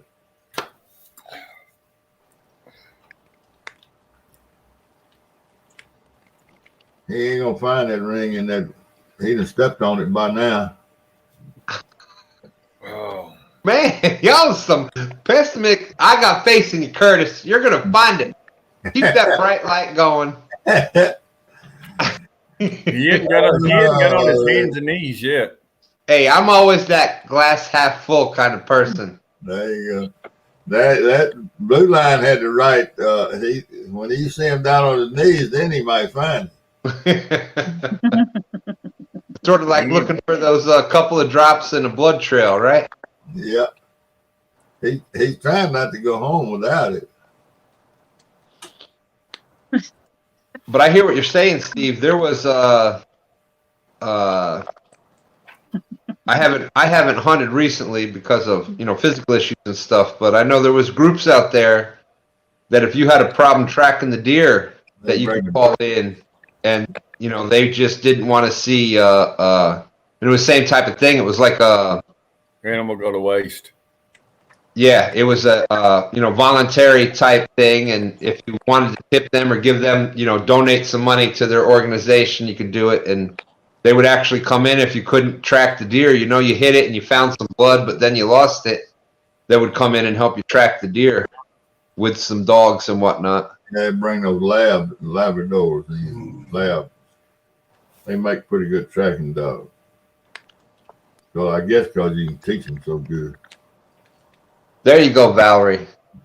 St. Anthony, finder of things lost. Open Curtis's eyes to the ring he has lost.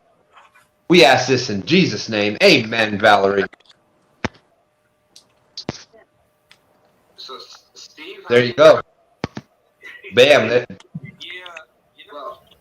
Just what Freddy's Outdoor Adventures. I track deer for local hunters if they need help around here. There you go. Freddie needs to be tracking him a sharp razor.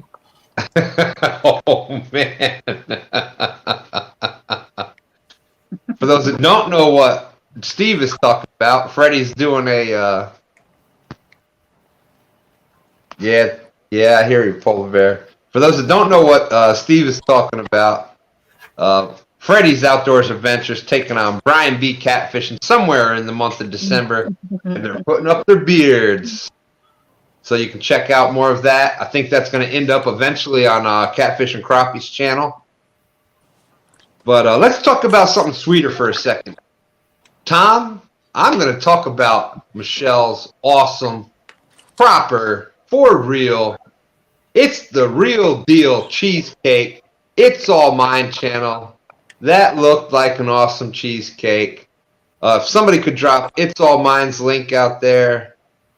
I've been around some proper cheesecakes in my lifetime, and that looked like one of them. So big shout out to her. I've actually got to experience some of that food firsthand, and in talking with her for the hours and hours that I talked to her with, she definitely knows what she's talking about.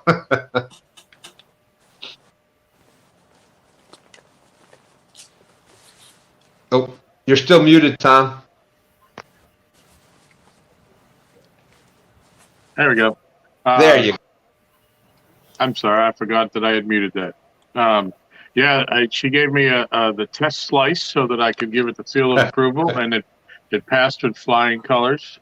But now she's not letting me have any more, so I'm kind of disappointed about that. Well, at least you got the first piece. That's it. That's the important piece. Yep. Well, hey, Stan. Also, I don't have a second device tonight, so I don't have the ability to see chat. I should have told you earlier. But if anybody's that's talking to me, I can't. If somebody could read it out, because I can't see it. All right. And I'm seeing through. I don't know what's going on tonight. My eyes are tearing up and blurry. It's probably because I was in the hospital a lot today. We were doing some tests with my wife and stuff, so I'm not exactly sure, but the eyes are all blurry, so I'm doing the best I can to try to read out there. Hey, Stan, hang on a second, if you would. Hey, sure. Curtis. Yo. Hey, I just checked the footage. You had your ring on when you were weighing the fish. Right, your left hand, right? Yeah. Okay, black. It was a black ring. You had it on when you were weighing the fish. Awesome, Jim. Awesome. Oh, you gotta be kidding me.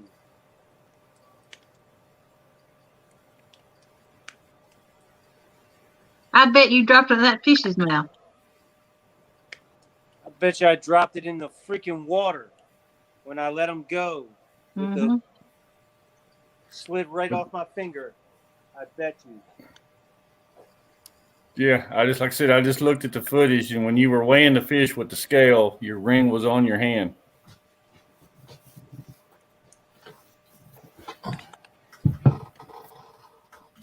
Well, I don't know how deep it is right there, but maybe check in the water where you let them go at. Maybe you might be able to get it. Well, it's dirty and it's tidal, but fortunate enough, it's a tungsten ring, so it's not going anywhere. But it might get filled with muck. All the crap. I know that Danny Stone. Stan's eyes are watering. He's crying because Jodi has COVID and Curtis lost his ring. Ask Curtis where he is if he's in Philadelphia. Curtis, where are you located? I'm just at just below the Philadelphia airport. But he's in Philadelphia, Philly. All right. Yeah, south of Philadelphia, the right below the Philadelphia airport, just south of it. Steve is on it for you. So it has to be. Oh man.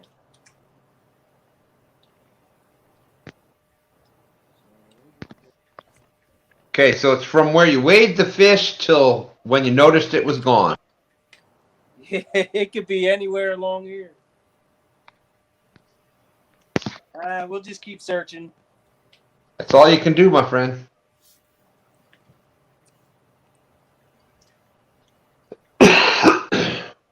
Wow.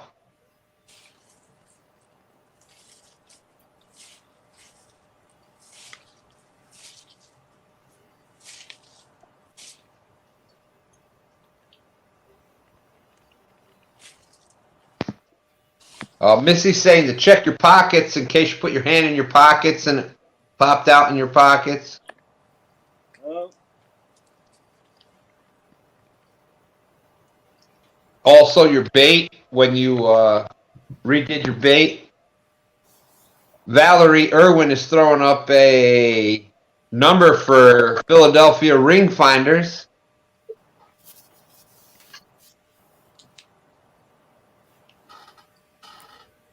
Now here's my thing. Will tungsten, will a metal detector pick up on tungsten? Sure. I'm sure it should. Sure. I've never played with one of them before. Yeah, I could find it for him if I was a little bit closer. I'm a little bit too far away.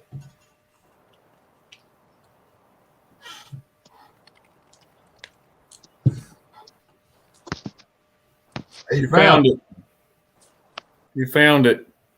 Woo! All right. Where was it, Curtis? Outstanding. It was right behind my rods. Wow, that's great. You better put that thing in your pocket. Oh wow. Put you some tape on that thing.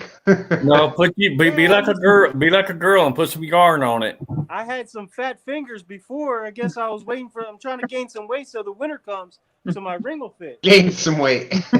I got some for you. I can lend you some. There's too many of those little Debbie snack cakes right now. I'm trying to compete with Jodi. I'm trying to eat more than her. Power positive. There you go. Stan. Exactly, my friend. Exactly. That's what positivity does. Like I said, glass half full. You always got to look on that bright side. I knew you were going to find it, Curtis. I had faith. Yeah, Lance. Curtis will live another day. I mean, it's insured, but still. Hey, but it's not the same thing. There's a bunch of us out there that have gone through that same type of scary experience. Yeah, I dropped mine in the swimming pool. Or one of those. It was one of those. You know, you don't lazy river. Yeah. funny story about that one. I was in Tennessee at a Dallas, Texas, at a pool tournament, and I got a little tipsy. So my wife, we were on like the, I don't know, 7th or 8th floor, and I'm all lit up. So I decided to take my ring and roll it down the hallway, but there was just railings along on the around the whole thing, and sure enough, skyrocketed 7 floors down to the bottom. My wife almost killed me. She's like, "What the are you doing?" So this is the second time. All right, let's get some new bait.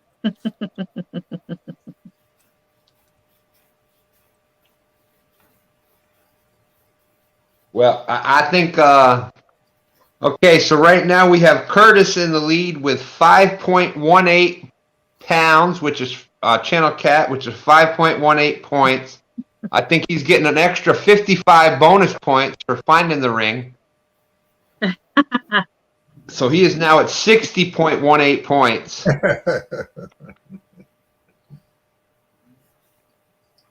Well, he's sure a lucky fella tonight to find that ring. And he said it's a dark color. I think he said black. So imagine. Yeah, and tungsten is black. Yeah. Oh man. It's not like that gold where you shine some light on it. It might give a little sparkle or. He better stop by the super stop and buy him some raffle tickets. Yeah. Play the lotto. There you go, Curtis. Get that lotto ticket on the way home. I'd rather be lucky than have a license to steal. Amen to that, Steve. Amen to that.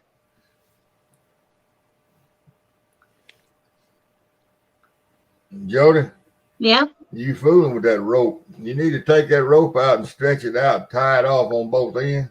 Yeah. I just got it untangled and That's what I wound mean. up. And let it get all of that. Kinks. Let it get all of that memory out of it. Is that old nylon rope, ain't it? Like ski rope? That old cheap rope. You need it. The first thing you need to do is tie a quarter to it and throw it in the garbage so you'd be losing something. And that stuff will tear your hands all to pieces pulling the rope, pulling the anchors in. Yeah. Good night, Freddie. Hey, thanks, Freddie, for your hook set.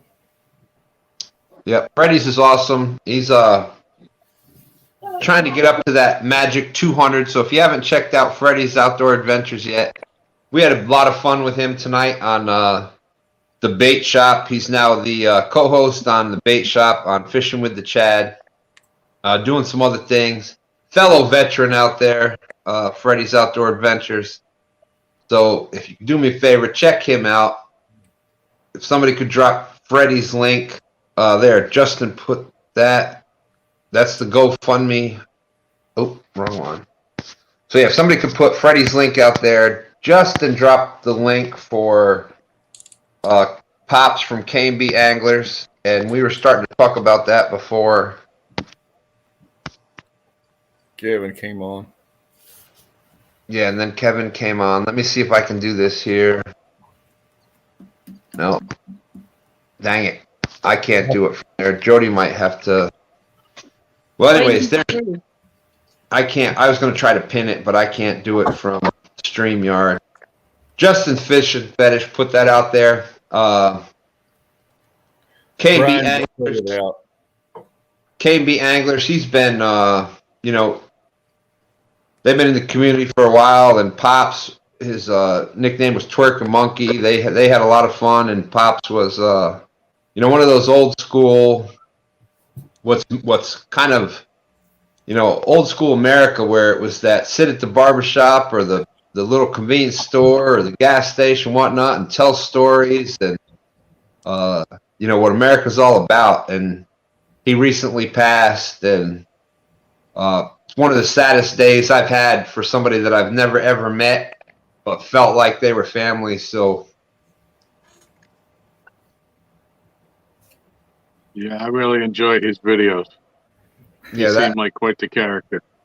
I wish I could have got to meet him, and I'm sure we would have had a blast. Yeah. Troy, Catfish Curtis is winning right now. What's But look, I'm going to have to get off of here in a minute. I got to go host Mike's Fishing Home late night show. Don't you do it, Mike. Don't, If you wanted to bring a guest up, I'll let you host my show. That's the deal. I just messing. You sitting out there in the cold. I'm sitting in here where it's warm, man. All right, so Mike's is going to be here. Steve is going to go host Mike's Fishing Home show. Oh boy, I know he's having second thoughts about right now. Nah, brother, I'm having a good time as always. Sitting out here chilling. Yeah, chilling. I see. And I mean chilling. It's it is 28 degrees right now. That's not even cold. Hey, the Catfish Curtis blew him out of the water when he showed up. He was gonna get him a win by default. I know, what the heck? Because he got second last week. He said he got a stand last week. He was gonna get him a win this week, and Catfish Curtis showed up and had already caught a fish. That's all right, Mike. Ride This will that be my second third place. time taking second place. That's two times I got second place. It Yeah, was also last place today, brother. you catching up with Stan quick, Mike. Hey, it's worked. It's worked for me, Mike. So ride that second place. Well,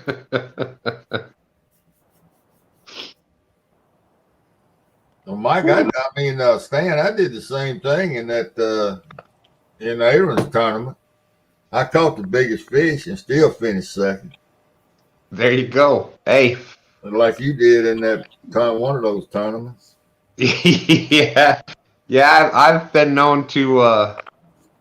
I was in the 1v1, and I caught the biggest fish.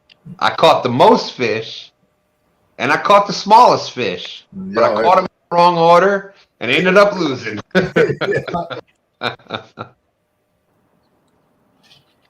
Well, I don't know what I call myself doing. I guess just wanting to go fishing, but I entered that bank fishing tournament tonight. Awesome, Steve. Awesome. That's a lot of fun. Fished 11 or 12 hours this week and ain't caught a fish. Spent $40 to get in the tournament, 13 something on the board to measure a fish with. And bought me a new Pisky Fun 60 reel, but I ordered it just yesterday before I got in the tournament. I don't know. I must be going nuts. Because I'm a tightwad. I squeak when I walk. I'm so tight. Yeah, but there, Steve, you're fishing the Mississippi, so you never know when a few big fish are going to come rolling in. Yeah, well, you know, the thing about this bank tournament is you don't have to have cell service. And I got a lot of places I can get to, you know, that I can fish that don't have cell service. But I guess that's the reason I went on and got in. Because I do. Yeah, it's a month long. You don't have to be live when you're doing it. And I do it. All you got to do is you got to be able to take a picture and send it into the app. That's it.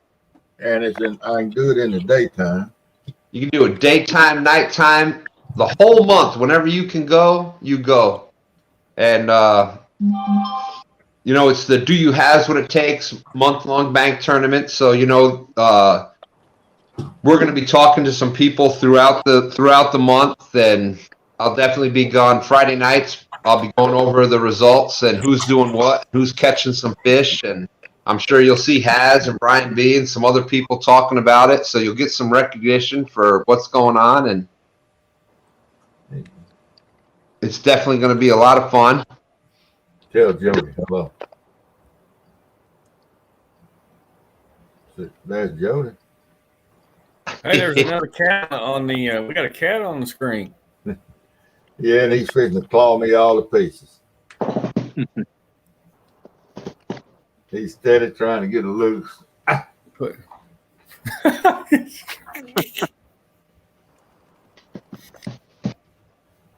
Now, how did I do that? Oh, I didn't do that. Somebody else did that.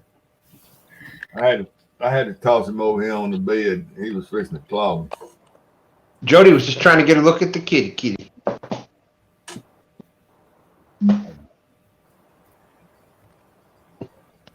Well, hey guys, I got to get out of here. I got to get to bed because I got to get up here in about 4 hours and make my trip to Missouri.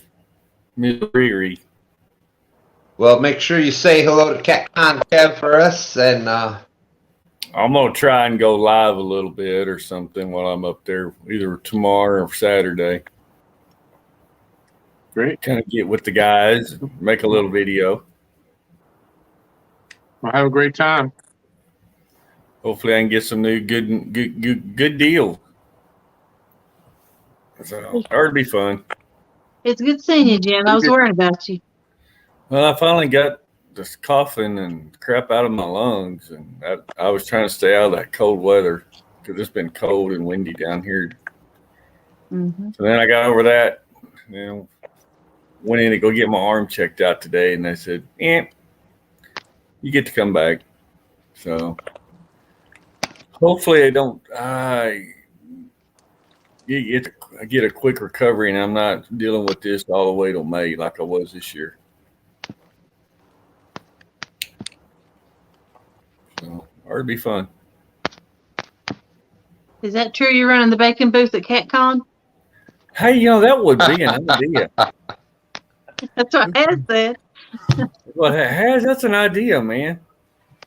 I dare you to go in the middle of Catcon and set up a booth saying, I use bacon for bait. See what happens to you there. Hey, I'm going to go up there, and I'm going to get one of them tables, and I'm going to stand on the table. I may do it in Steve Douglas's booth and say, I use bacon. We'll see how quick Steve does it. I think you might end up in the Missouri River for bait, if you ask me. But hey, Jim. Yes, sir. If you can run across anybody over there from around Wamego or Manhattan, Kansas, you keep your ears open if there's any Kansas boys there, all girls. Oh, Jayhawkers? Yeah, they between Wamego and Manhattan, and I don't know the name, but I think it's the Blue River or some kind. Man, they catch some monster flatheads, and it's a little old bitty drainage ditch is all it is. You get hooked up with one of those guys, you go over there and have some fun. I've been through Kansas a little bit.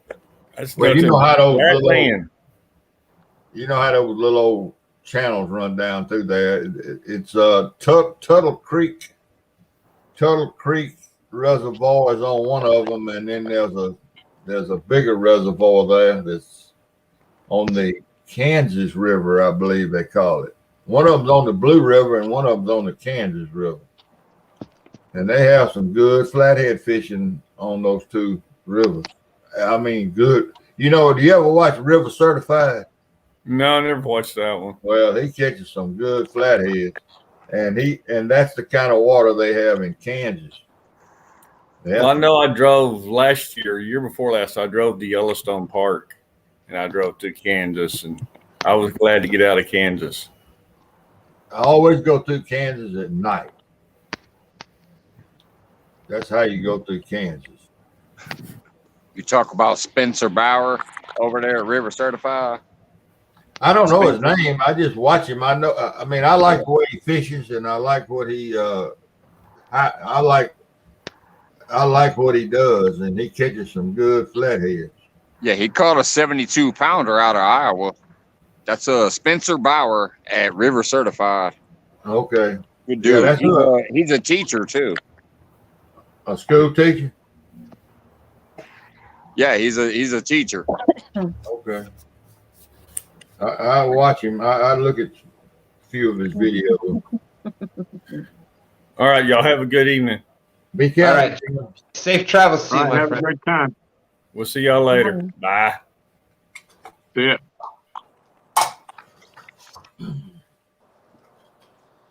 Jeremy Curtis has not caught any more fish, but I don't think he cares. He caught the biggest thing, getting the ring back, so I think he's good for the rest of the night. Oh no, we got the tide coming in. We almost got high tide right now, so Yeah, I think I would have got my ring and gone. I think that would have been. I would have been. Yep, I used up all my luck. I'm gone for the night.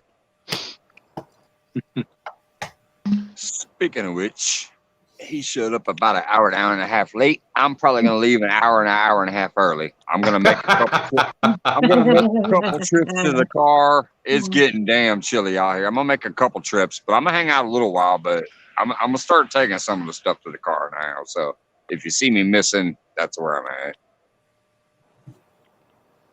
Jeremy, you have the link if you want to come up. I emailed it to you.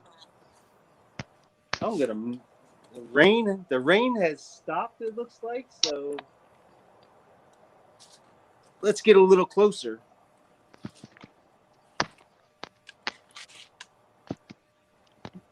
Jodi, you just don't know how happy I am to be sitting in my house instead of out there on that lake bank. Yeah, you're different from me. You can get out. I get out of the elements. You can't, but I would rather be fishing. I planned on going, but I just couldn't take a chance. Well, I didn't have a good spot picked out, but I had a spot picked out where I could sit in my truck about 12, 14 feet from my rods with the lights on. Yeah. And I was going to sit in my truck since I can't hear the chat. I can't hear anything anyway. Yeah. And you I need a just second device. Well, I don't know what I need. But, I can't understand it because the first tournament I was in, I could hear everything. You ain't got your settings right. When I got within a reasonable distance of my telephone, but I have to hold my ears. I mean, I have to do like this out there, and I still can't make out what some people are saying now. I don't know what the heck's going on.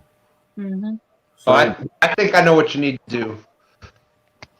What? And there's I would have to go be doing it with you because I can't remember just totally from memory, but it has something to do with the settings, and then it's the settings, and then I think microphone. And if you go to, there's default, there's speakerphone, and there's something else.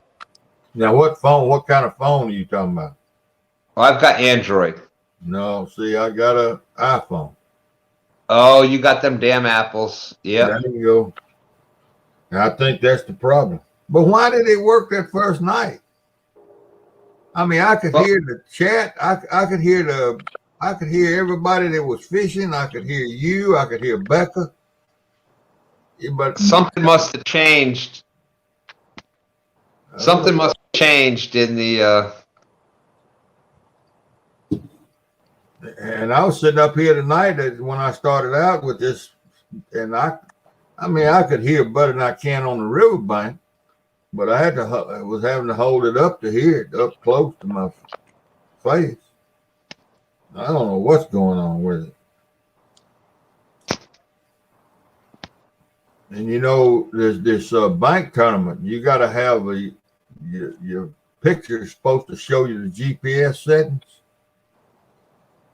And everybody told me that, it's automatic. Well, it ain't automatic because I sent Brian B a picture last night.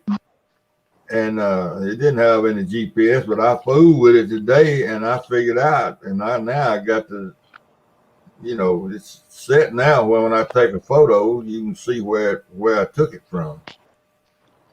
So it may be in the settings, but tell you, it's driving me nuts. Well, I'm sure there's somebody else out there that uses iPhones, and somebody can reach out to Steve Adams, Fishing Mississippi, help him out with the iPhone. Because there is other people out there that use iPhones and do it and have the issues with it. I know they are different. I know with the iPhone, you got to copy the link and paste it somewhere else and do all kinds of other stuff. And crazy. Yeah, I've always had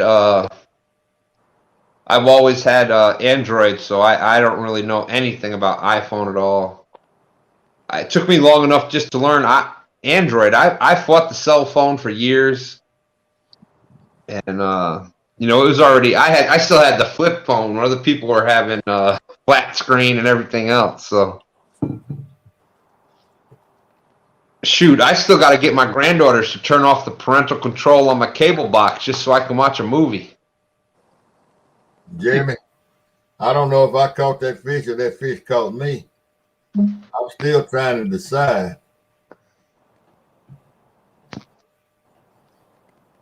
Yeah, well, Thanksgiving, I'll have a bunch of young folks at my house. I may just tell them to tie into it and see what they can come up with. This technology comes natural to young folks.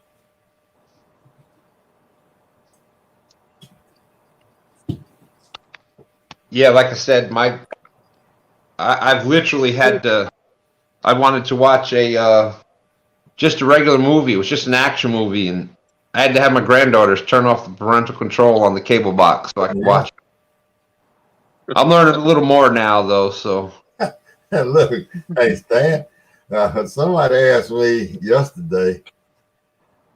No, it was Monday when I had a live stream going when I was out there fishing. Somebody asked me if I had a smart TV, and I said, "Yeah, we got a real smart TV."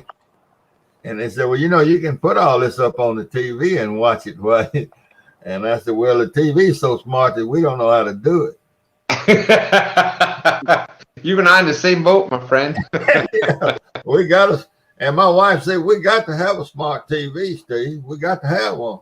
I said, "Well, get one." And she got one, and we don't know how to put anything up on.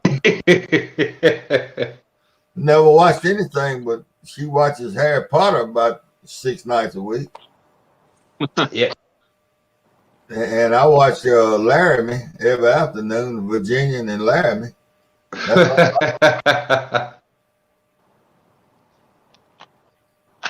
So technology has passed me by. Well, have any of y'all ever been out and seen a UFO? A real bona fide UFO up close and personal? You ever seen one, Nope. Tom? Nope. You ever seen one within 200 or 300 feet? No. Nope.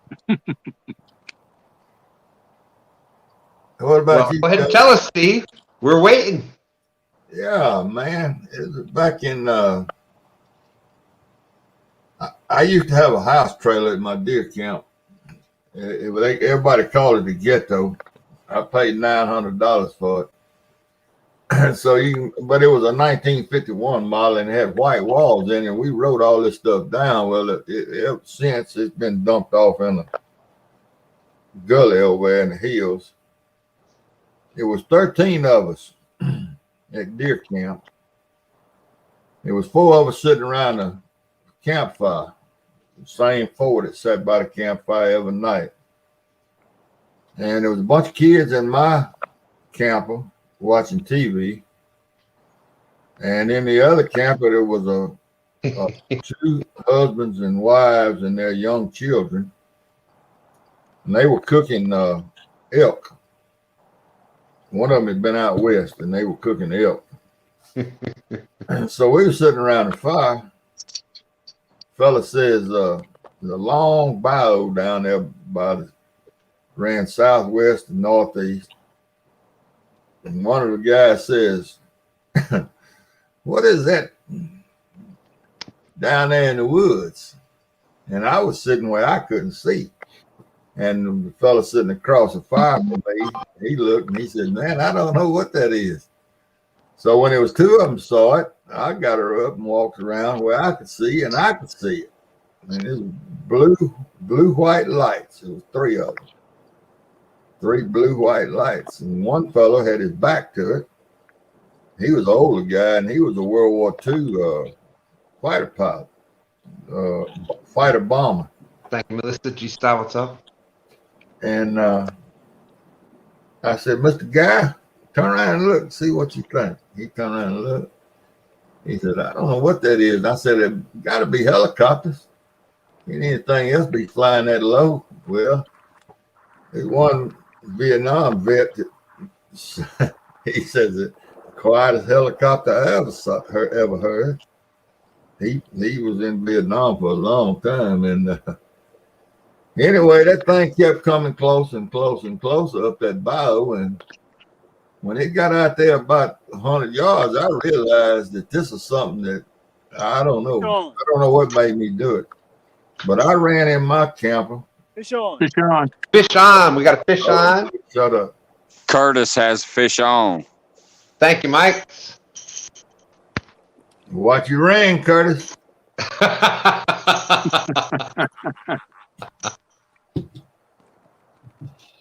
Yeah, I don't see nothing to adjust the volume in here. I don't see if there's anything special, but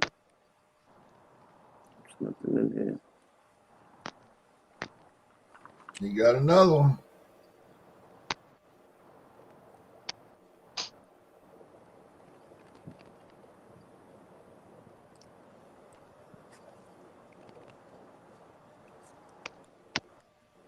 Yeah, that ought to do about that. Ought to about be my end. What's he got in his mouth?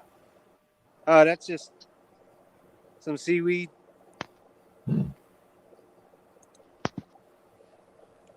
That's somebody else's ring. Yeah.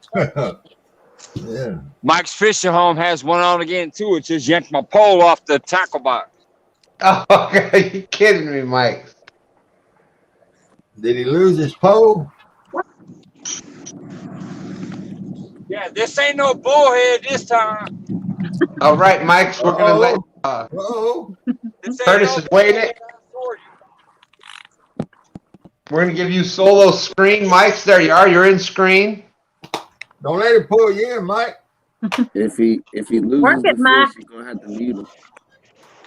It ain't no beast, but it ain't no bullhead. Uh-oh, wait a minute. He's gaining a little weight now that he's getting closer. Uh-oh. I might get you, Curtis. Watch your language, Mike. Thank you for that. We are family friendly here on Pontoon Jodi's Flathead Challenge. Thank you, thank you. Hey, you got a dip net. I'm not sure. More than 5. I got you. He's in a different time zone. You got a flathead? No. He's gonna be bigger than your old channel. It's okay.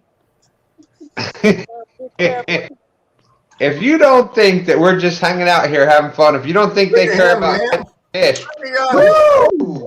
Dang. There you go, Mike. Nice one, Mike. Hey, Mike. No scales. Nice one. Oh yeah, big fat blue. He got a nice belly on him too this time. Okay, let's see. Curtis, did you weigh yours yet? Yeah, it's No need, Curtis. 2 pounds, 14 ounces. I'm sorry, say it one more time. 2 pounds, 14 ounces. Okay.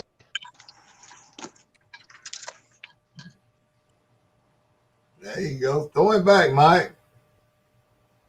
I'm gonna weigh him in a minute, but let's go ahead and get that.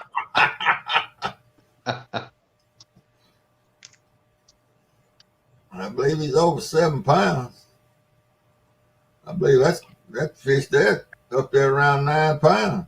Yeah, Yeah. I'm waiting for that full screen like Curtis gets. Yeah. I think he's up to around 10. Here you go, Mike. Sorry about that. I was trying to do some math in my head. I know, I'm just saying, I'm kidding. Nice blue. Nice blue. Pretty Yeah. fish, too. Yeah, I think he's over 10. Yeah, he's pushing 10. I'm going to say 11-2. Get those guesses while I get the scale. Let me get the hook out.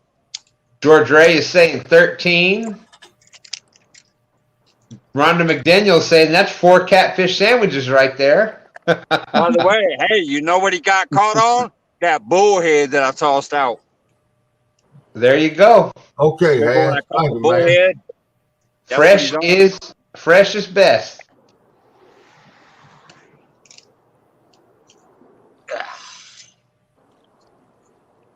Dang, come on, Hook. Let's see. What did Hash say here? All right. Okay. Ow, let go of my finger, dude.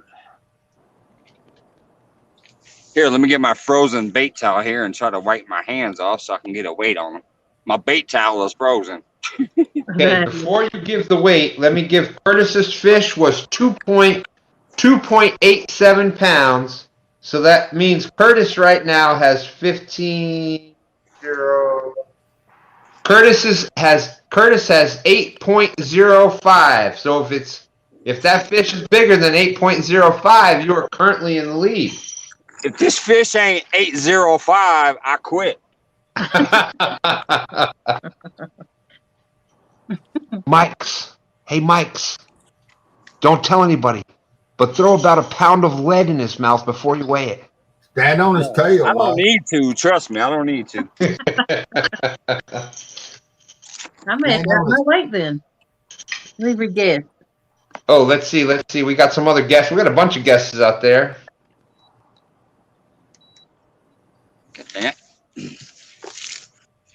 We got 13, 3V Fishing saying 12, Tinkerbell saying 20 pounds, Annette Morgan 9. Oh, come on. Listen, 9.9. Troy is saying 10. Jodi's saying 11.2. Hey, we right there, Jodi. Danny Stone 10.3. Chucky Morgan 10. It's all mine 10.6. Whisper Dream saying 11.2. Hogleg saying 11.3.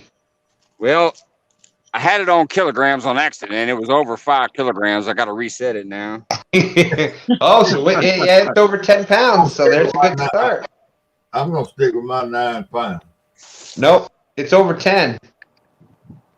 Can you guys see it or not? It's 11. Uh-oh. It's going between. God damn it! My phone just Gosh cut off. darn it! Mike, come on now, dude. Oh, sorry.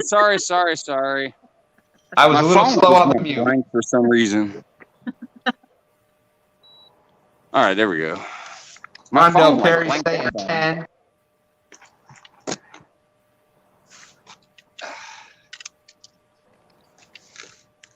10. Yeah, math-wise, you said 5 point something kilograms. That's going to be 11 something pounds. Yeah. I'm just having issues, I think, because of the cold, because it keeps going to 8, like 4 8s. Yeah, no, that's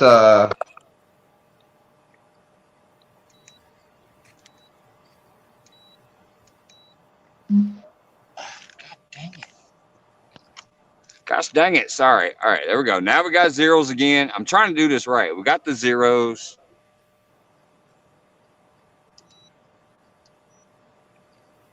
I think it's the weather. Then I get these 8 all the way across the board.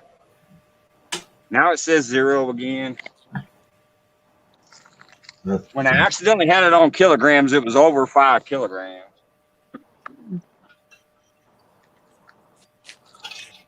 But just do it in kilograms. That's 2.2 pounds. Here we go. It's coming at you. I'm trying to get the phone at it. Here. It's saying 12 point and bouncing up and down on 12 points. 12 point half, 12.75, 12.9. Can you guys see it or not? I took my light away. Remember, I was about to pack up, but it's between 12 and a half to 13. Keeps bouncing. I can't see the numbers. God dang it. I'm sorry I don't have that lock-in scale, but That's you guys all right. know I always take the smaller number. Now it's, wait a minute, it did lock in. Hold on. This number has locked. The fish is off the bottom. I'm going to take them off, get them back, and then show you the number. It's locked. There you go. Good idea, Mike. He's been out long enough. He's a nice fish. I'm going to get him in the water. Hey, get your picture. All right, take a screenshot. Get a picture with it. Hold it up a little bit and scoot back just a hair. I'm Perfect. about to fall down the There you steps go. if I do that. Perfect. All right. There you go. There's one for your channel. He's taking off. He's good to go. Not Whiskers. I see him going. Yeah, he's taking off. He's still strong and healthy. Here comes the locked weight. It finally locked in. 4.7. 13.52. All See it right. right there? Yep, I see it. All There right, we go. 13.52. Good job, Mike. I am sorry about the cussing, but the thing was pissing me off. My hands are frozen. I need to get my gloves back on. Woo! My bait towel is frozen. Seriously, my bait towel literally is crinkled up into a crust here. It's frozen. Oh. That's Yeah, how we cold I believe am. you. We believe you. All right, so Mike's fishing home 13.52 with one blue cat. Curtis has caught 2 channels for 8.05. And then that means Catfish Curtis got to stay out there till 2 o'clock.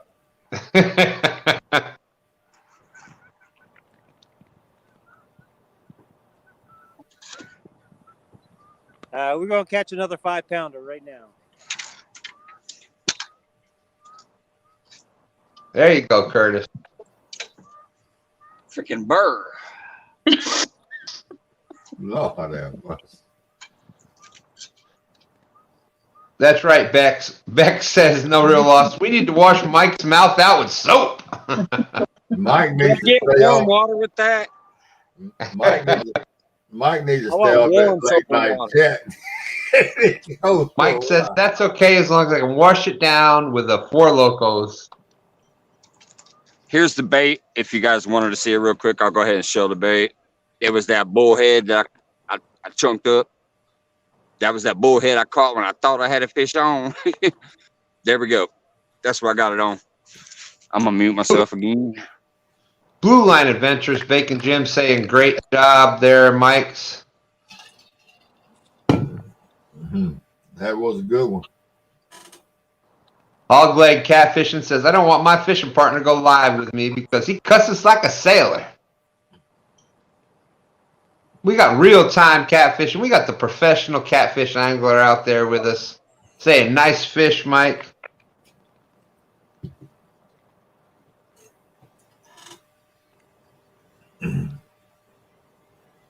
Thank you, everybody. And sorry again. Look in the dictionary under sorry, and there's Mike's fishing home's picture.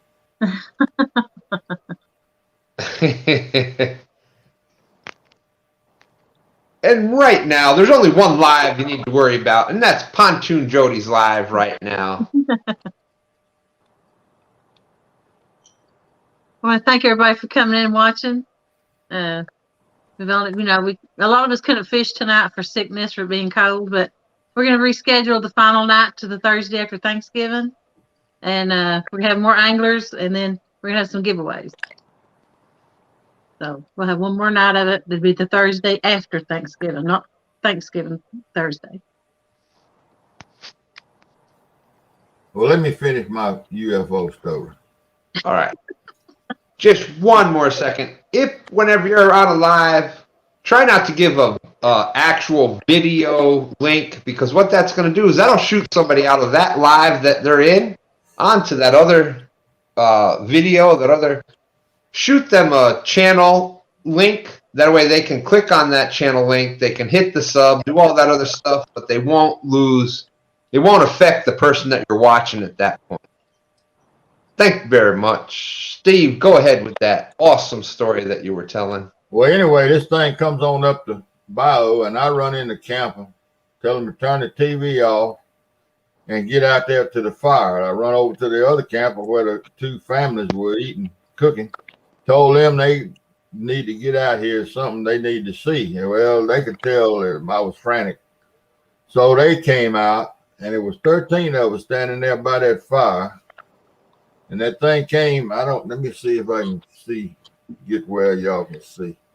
That thing came right over the tops of the trees. It had a blue light, 3 blue-white lights, and they were recessed.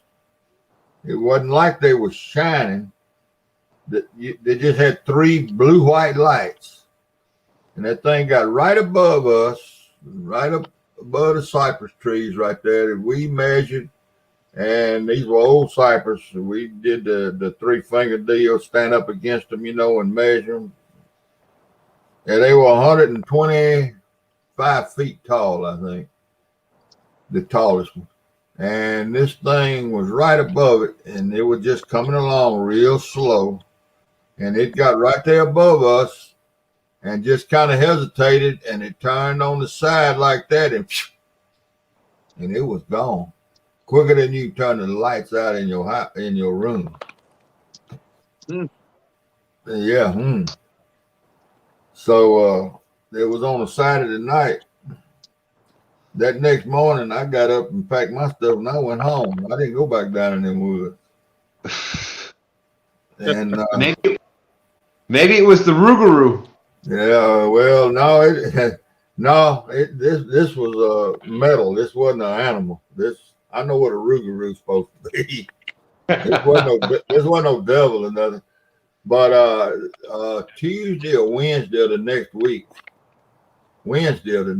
I believe it was, the Memphis newspaper, the Commercial Appeal, put out an article that a Russian satellite was viewed Saturday night at a certain time burning up on re-entry into the Earth's atmosphere. And it was only viewed, listen to this, it was only seen in Indiana and Mississippi. Huh. Now that was the official response to this thing. And, and I know what I saw. What I saw wasn't coming down. What I saw went up. But apparently up there around somebody saw something in Indiana and somebody saw something in Mississippi. But what we saw was right up above the treetops, right there on us. There was if you never seen one, I know you think it's a bunch of bull, but I know better. I didn't want to know better. I just happened to be there. Well, it was a weird deal. It was very weird. You know what, Steve? You spend enough time outdoors and out in, you get in the city lights and things, and you can't really see a lot of things. You spend enough time outdoors, out there in the dark, you're going to see and hear some things that you can't explain.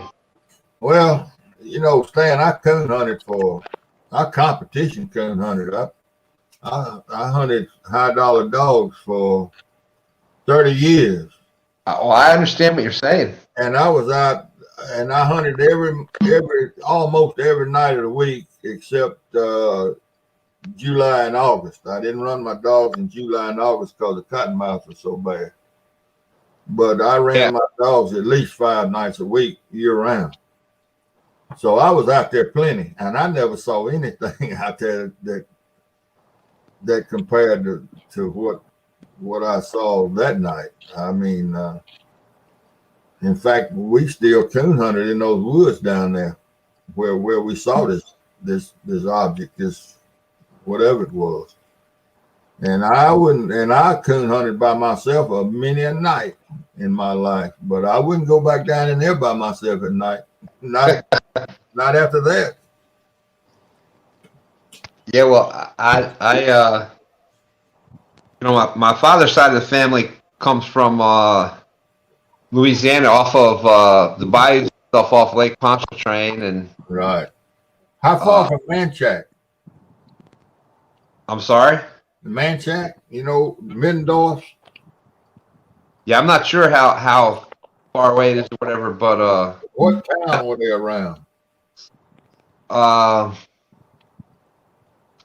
it was Owl's Bayou. Oh, I see. I don't know where that is. It was just on the other side of the causeway. Wasn't too far from the causeway, but Near LeBlanc? yeah, that sounds familiar. And we had to get out when we went down there and visited. We went to get out to their house, and you drove down this road, dirt road, and it got out to the end. And to get out there, you had to jump in the boat to get out where they lived, and you were out there. How old were you, Stan? I'm in my 50s. No, how old were you then? Oh, I was. I was probably 30s. No, well, you ever been in those honky tonks out there on Steel side in the swamp? Not for a while. Me either, not for a while. But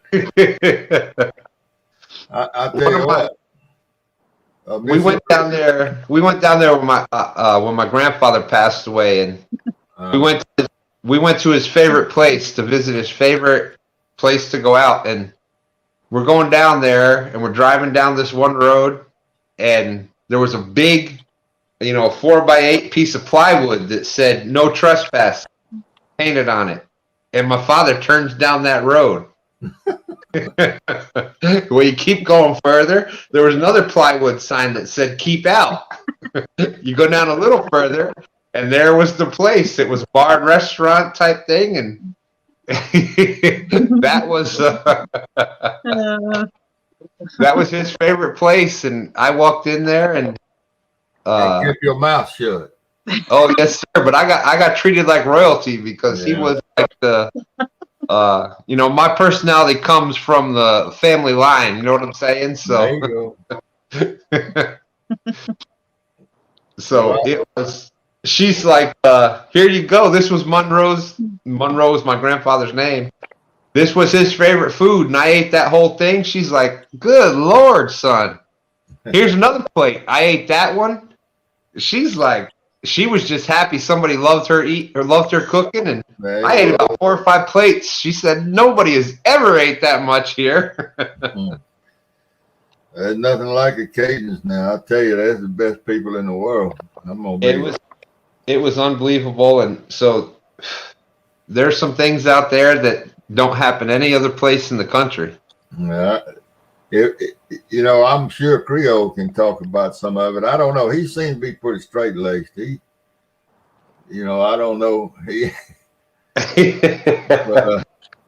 Well, I've been around it in my life, and I've been to a couple of those places down there where you went to them in a boat, and you can believe this. I was on my P's and Q's when I went in there. Oh yes, sir. Because we went to Cocodrie one time. That's down below New Orleans. That's about as far as you can go in a vehicle south of New Orleans. Yep. And we went in a place where it was a honky tonk. We went in a place, and look, it was about 20 people in there, and it was 40 eyes on us when we walked in that door. And all I could do was see the bar. I went up to the bar and I said, I want to buy the bar a round of drinks. Well, when I did that, we were fine then. Yes, sir. That's how you do it. But I wanted to leave. I really didn't want to go in there. But that's the only thing I could think to do to keep from getting floating out there somewhere. Because I was with 2 boys that ain't never been out of Mississippi, and there we were in Cocodrie, Louisiana. Yeah, there's good people down there. You just, and then the food is out of this world.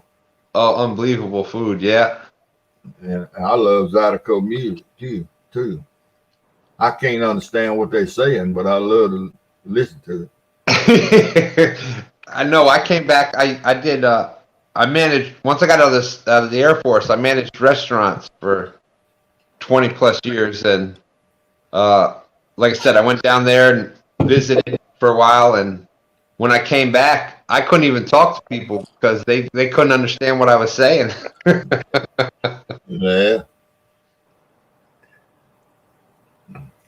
There's a down on Bourbon Street. I can't remember the name of Tropical Isle. They got 3 clubs on Bourbon Street, and they all 3 of them are Tropical Isle, but one of them has strictly Zydeco music. And my wife and I used to go to New Orleans quite often. We went every year until Katrina. No, man, I've been there a bunch of times since Katrina. I fell out with New Orleans over the politics. Okay. I'll leave it at that. Yes, yes, sir. There you go. And I won't go back down there because of that. They won't get any more of my money. But anyway, at Tropical Isle, they have one of the clubs there has Zydeco music pretty much all the time. Mm-hmm. And they have local, people, all of them from, across South Louisiana. And they have some great bands in there, man. I love listening to that Zydeco music. Where they playing it, those spoons on that wash bowl. Mm-hmm. Oh, there's all kinds of music down there. And the squeeze boxes. Hogleg said he'd run across one of them in South Georgia. Oh, no, Yeah. it was Georgia. There's a few people out there. Troy said he's had some. And when we all know Duggar's an alien Mr. Duggar, he's an alien out there. He's already he's a real deal, huh? He's the real deal, yep. Well, he was probably driving that ship that you saw.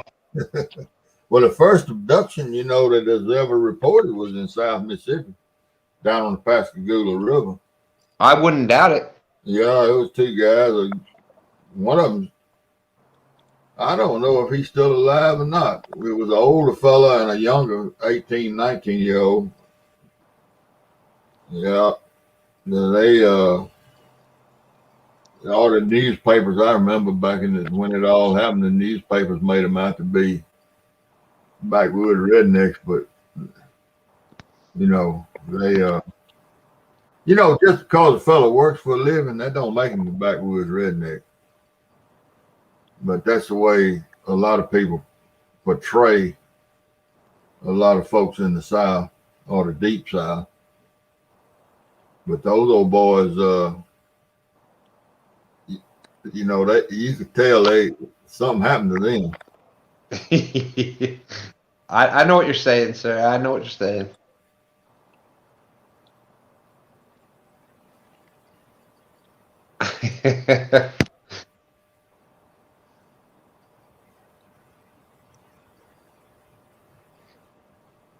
Cass was trying to help me with my radio, but I'm in my telephone, but he couldn't help me out.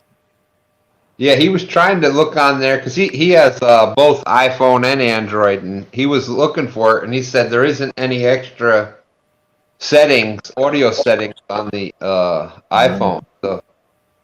No, I thought I had it figured out the other day, but I don't. I don't know what's wrong with it.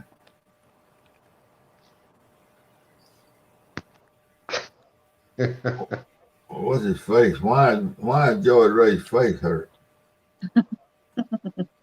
Because this is an entertaining show. Everybody's having a good time. They're smiling. Well, I'm having withdrawals. Why? Over that $50-something I spent, and I ain't caught a fish in 12 hours. Yeah, but don't start. I told you I'm tight.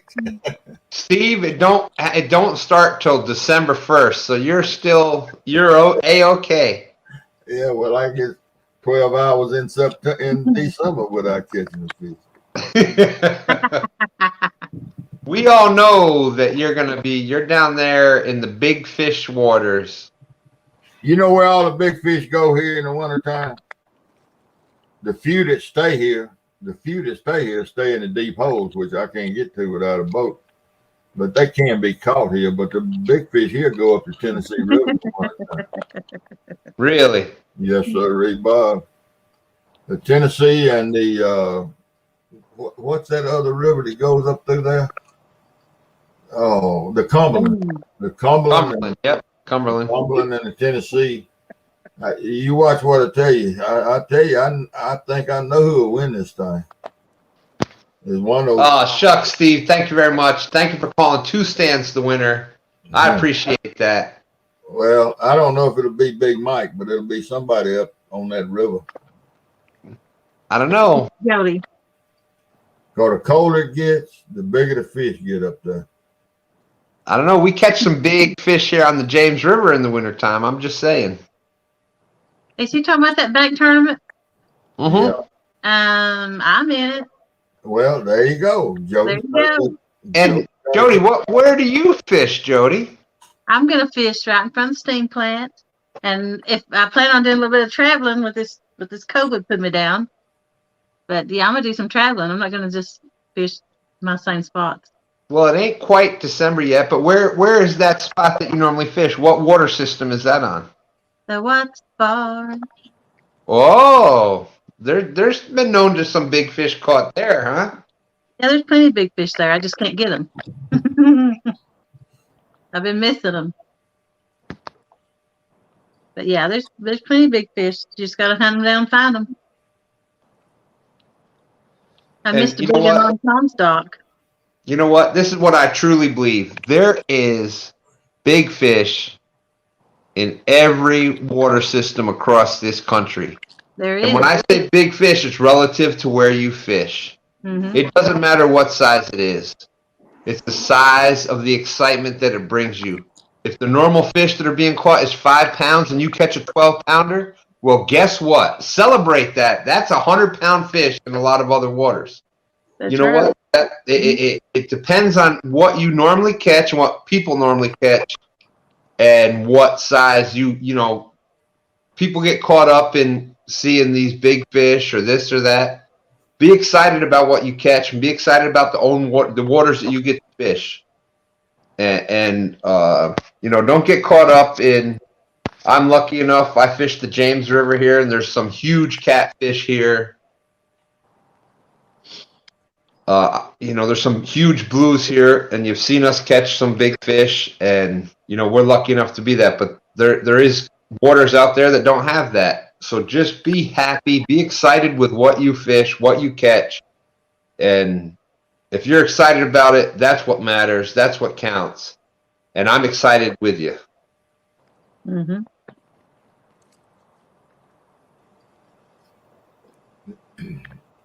But as far as that tournament goes, it is, you can check that information out. Has just did a,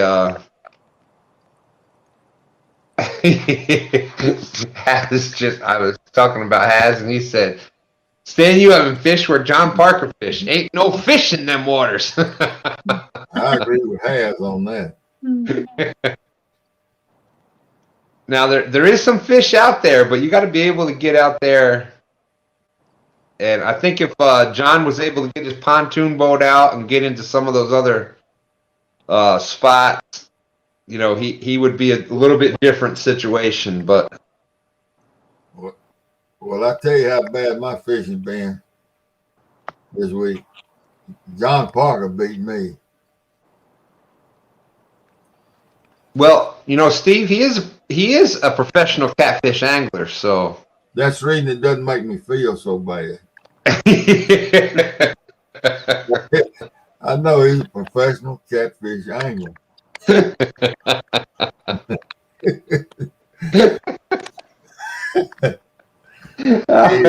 that guy's a hoot now, I'm gonna tell you. Hey, he's a hoot and a professional poop. You know, and isn't that what we all come here for? We come here to have a good time. We come here to talk with our friends that are like-minded. You know, who would have thought, you know, a year ago, I would never guessed I'd be sitting here talking with LGBASS, Steve Adams from the Mississippi, Pontoon Jodi. We got Catfish Curtis up in Pennsylvania. We got Mike's Fishing Home. I mean, Mike's Fishing Home. You know, I never would have guessed a year ago. How could I have? That I'd be sitting here with Pontoon Jodi's face on my screen, talking to everybody out there. I never could have guessed that, but here we are all together having a good time. Everybody's out there laughing. We got 52 awesome people at 1:00 in the morning, and we're all sitting here having a good time talking to each other. I mean, who could have guessed that? There you go. Well, were any of y'all ever members of the BOC on the computer? Brotherhood of Catfishermen? You know what? That was back in the pro cat and the chat room days. But yeah, you had the Brotherhood, and then you had Pro Cat, and well, the Brotherhood was a big one. It started out as Catfish 1, and they started out as Catfish 1, and then it went to Brotherhood of Catfishermen, the BOC we called it. I was a 16th member of Catfish 1, and then it's about 25 members. The guy owned that website, Paul Loudermilk. He was in the military over in Georgia. Is that Fort Benning? Is that Fort Benning? I believe so. He was career military. He started it. He owned the website. He sold it, and it became something else. And we all quit. All of the old members. But I went from fishing by myself to having camping trips on the river or campgrounds where it would be, sometimes it'd be as many as 35 or 40 of us fishing. And you talking about meeting, and I met all these people in person, you know. We had guys from Oklahoma, I had 2 guys from North Carolina flying in to fish over here. Really? Yeah, they had one of them on the little old, I don't know anything about airplanes, but this is a little 2-seater airplane, and he flew it from North Carolina over here and landed in. Well, Steve, I know one thing about little airplanes. You are never going to see 2 stands, big butt up in a little airplane.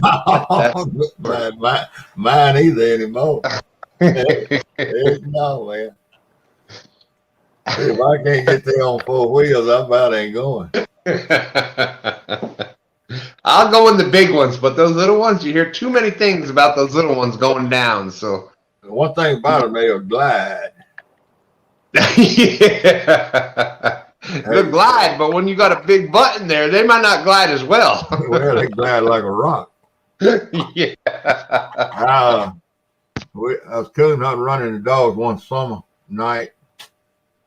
Me and this farmer friend, and he owned an airplane, and we had gotten caught we're fixing to get caught in a thunderstorm. So we grabbed the dog and put him on a leash, and we struck out across this bean field trying to get back to the truck for the thunderstorm hit. Man, it was rumbling back in the south, big old lightning streaks, and my buddy's name was John. And we were hoofing it across that field. And I heard a little old airplane around, and I looked up there and I said, John, look up there. That guy's trying to get around that thunderstorm. He said, yeah, I sure wouldn't want to be up there. And we got on across there, and we got to the truck, and it started storming. And we were on our way back to town. And I said, John, if you were up there in that airplane, that fella, and all of a sudden, your motor quit, what would you do? And he said, well, they teach you that you try to go into a glide pattern and you watch your altimeter. And you just watch that altimeter. And when it gets to about 50 feet on the altimeter, you cut your lights on, your landing lights. And if you like what you see, you leave them on. If you don't, you cut them off. You know? I said, no, that ain't, they're flying around them little airplanes, ain't for me. If you like what you see, leave them on. If you don't, cut them off. Oh, man, kiss your butt goodbye.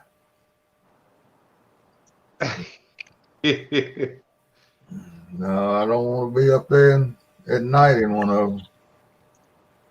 I am apologizing that I've got the camera blank most of the time. I am really trying to do the best I can, but I don't want to look like John Parker trying to do this to read the chat. So but when I got the camera blocked, that's what I'm doing, trying to read chat. So I'm not sure what's going on with the eyes tonight, but You might need to get a tissue instead of rubbing with your fingers. well, I'm here. I'm stuck right here. I'm in with the live. We got another hour and 4 minutes left. You want to check on the anglers? Let's do that, Jody. Good idea. I see Curtis up in there. He's ready to go. He's ready to talk. Let's talk to Curtis. What's going on, Curtis? How you doing up there? I mean, it's pretty good out here. It's not too cold. We're still at about 48, 50 degrees. Bites calm down. I'm fishing to another spot as far as the angle, so we'll see what happens. I just need one more good fish. Curtis, here is the question that everybody in chat wants to know. Here's yes, there you go. No, don't take it off, my man. Put it back on there. Keep it on nice and tight. There you go. That's what we're all wondering.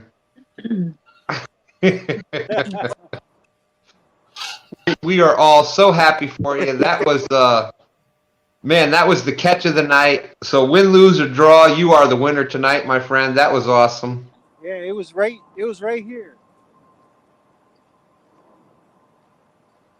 Unbelievable. Right in between my rods. I couldn't believe it. That is unbelievable. I know that there was Steve Adams out there was trying to look some stuff up for you. Valerie had some stuff looked up for you. We were all concerned. You were part of the family here. We were all like, oh man, we were picturing the scenarios, you going home and explaining how you had lost this, and we were all there with you. That was the first thing I was thinking of. I'm like, what kind of story do I got to tell my wife?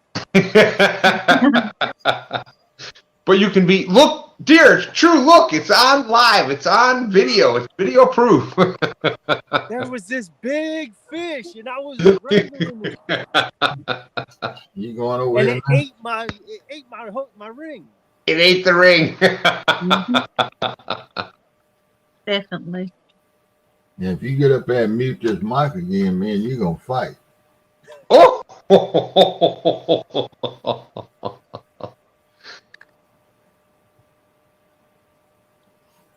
Well, that is. I don't know. This is. Are you getting any other bites out there, Curtis, or what? Nah, not since that small one. I mean, I haven't fished this place in a long time, so I mean, it's been about a month or so. But I mean, obviously there's fish in here, but I just got to figure out where they're at.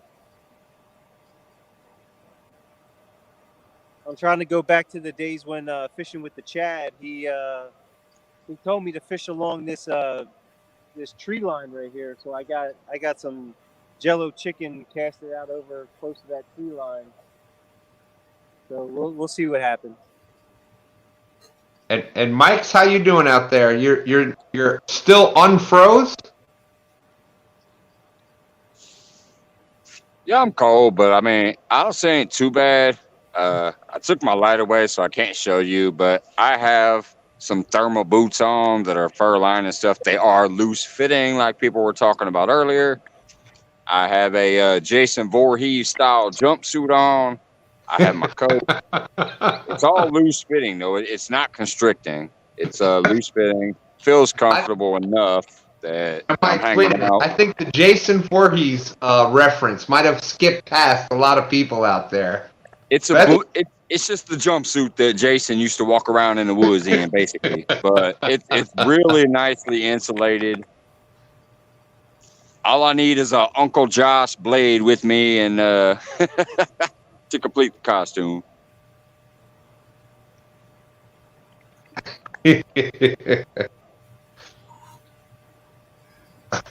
Well, we all saw how that jumpsuit worked for Jason. So. I'm afraid he's past me. I don't know about Jason. Is that something about Friday the 13th? There you go, my friend. He just doesn't have the hockey mask on. Oh, was that Jason that wore the hockey mask? Yeah. He had the hockey mask. I actually dressed for Jason for Halloween one year, and I took a knife and I broke the knife off, and I super glued it into a belt, and I had it go through the pant leg, and I put a bunch of ketchup and stuff, and I had the belt strapped to my leg. It literally looked like there was a knife, and if somebody touched it, it was a real knife, and the ketchup was, fake blood stuff going down the pant leg, and I've always been a big dude, so I had the face mask with the jumpsuit. Like, kids were running. That was a pretty good Halloween. I know I missed all those shows. I've heard of who some of those people are. Well, he wasn't the only one though, was it? Oh, then you had Freddy with the nightmares. Freddy Krueger. Yeah, that was back 80s. I think that was 80s horror flicks back then. Yeah, that was Nightmare on Elm Street. Nightmare on Elm Street. There you go. Yep. Michael Myers. And Michael Myers. Michael Myers. That was the other one. I remember the night. Okay. I don't remember the movie. All right. For everybody that was born in 1990 on, there used to be this thing called the drive-in movie. Yeah, there was this huge screen, and you drove your car there. You didn't go and pay $42 for a ticket at the movie theater. You drove your car in, and it was like $10 for a carload on whatever night. And you packed everybody into one car. You had people hidden in the trunk, and you packed all these snacks. You hid all these snacks in the thing. You drove into the movie, the drive-in, and watched on this big, huge screen. And, back in the day, before the radio thing, you had this thing that you clicked onto your window. But then they had it so it played on the radio in the car. But yeah, that's how it used to be. But you drive in there and you watch the movie. They had movies at the drive-in? Yeah. Really? You might know something about that, Steve. All I remember is the fog on the windshield on the window. It is a family show. Just remember that, Steve.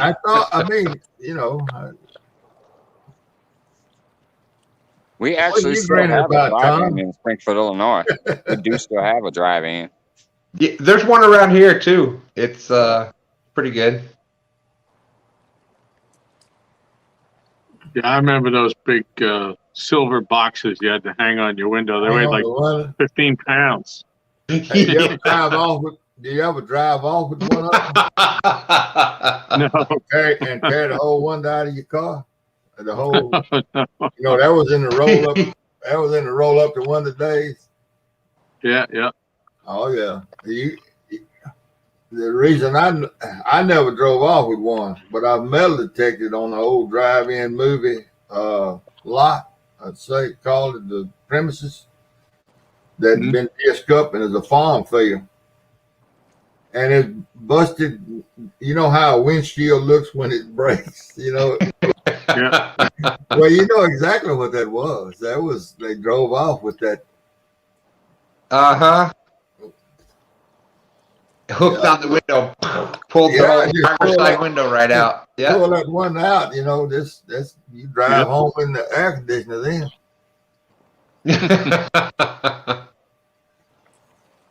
Yeah, I've been to a mini drive-in. Yeah, that was the drive-in was before those big cinema 10s where you had 10 movies at one time. Oh, Lord. That used to be how we used to watch. When a movie came out, the drive-in was how we used to have to go watch the movies. Yeah, down here in the deep south, they sold the first place I ever saw the thing they call it pick. The little green circle thing that you light and burn. You know what I'm talking about? For mosquitoes. For mosquitoes, yeah. They sold them mosquito ring. Yeah. they sold them at the drive-in that I used to go to. You bought when you went in to buy your ticket. You drove up to buy your ticket. They would sell you a pick too. Yep.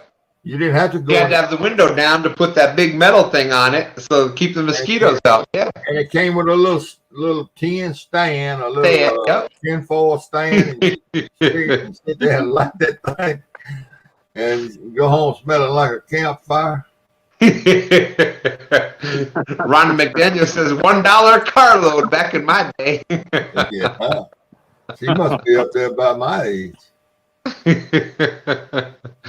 Oh my goodness. Yeah, those were the days, huh? We just lost half a chat. Everybody born after 1990 just kind of, they just left. 1990? Lord have mercy. There's a bunch of children in there. I got kids. I got grandchildren. Well, Steve, it's almost 2022. So people born in 1990, they're almost 32 years old already. You know what I'm saying? That's what I said. I got grandchildren almost that old. No, not that one. My grandkids are only just about teens, so I'm. Oh Lord. My granddaughter, so that's even worse. My wife is in Memphis tonight. She's up there with my granddaughter. She's in a horse show 3 days, Friday, Saturday, and Sunday. And their mom and dad is at a baseball tournament with her little brother. And she's gonna bring me home skipjacks from Bass Pro. she don't know it yet.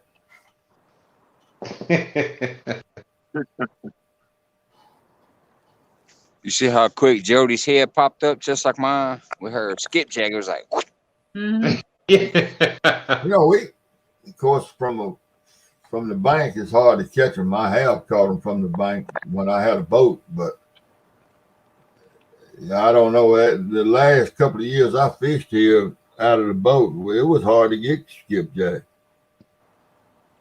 The last skipjacks I had before I figured out you could get them at Bass Pro was we went to Wheeler, went over to Wheeler. Y'all call it Wheeler Lake or Wheeler Reservoir? What y'all call it? Over in Alabama. You know what I'm talking about? Mm-hmm. We went over there and bought 150 pounds one time. Most of the time I've heard it referred to as Wheeler Lake, but Wheeler Lake. That's a hot lake for big catfish now. yes, sir. That seems to be a lot of people over in Alabama. That's where Betty Cross, couple cross fish, and she caught a 80-pounder there last year. She was down there with oh my goodness, Doc Lang.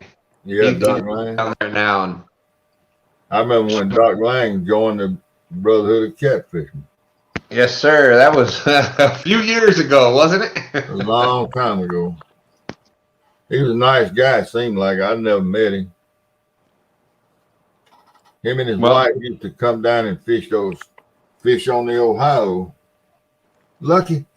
Now, me and you fixing to have another fight. Oh, yeah. Trying to chew the cord to the computer. Oh my goodness. I just saw, Tom, you got a pot full of meatballs at your house? As a matter of fact, we do. And sausage. All right. I'll see y'all later. I'll be there in an hour and 45 minutes.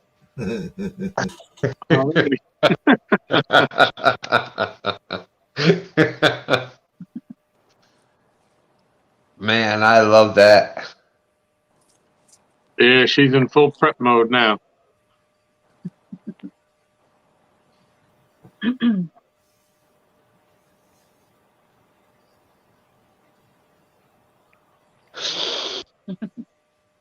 Oh, we got JB Vlog out there. How you doing, JB? Good to see you. Good to see you.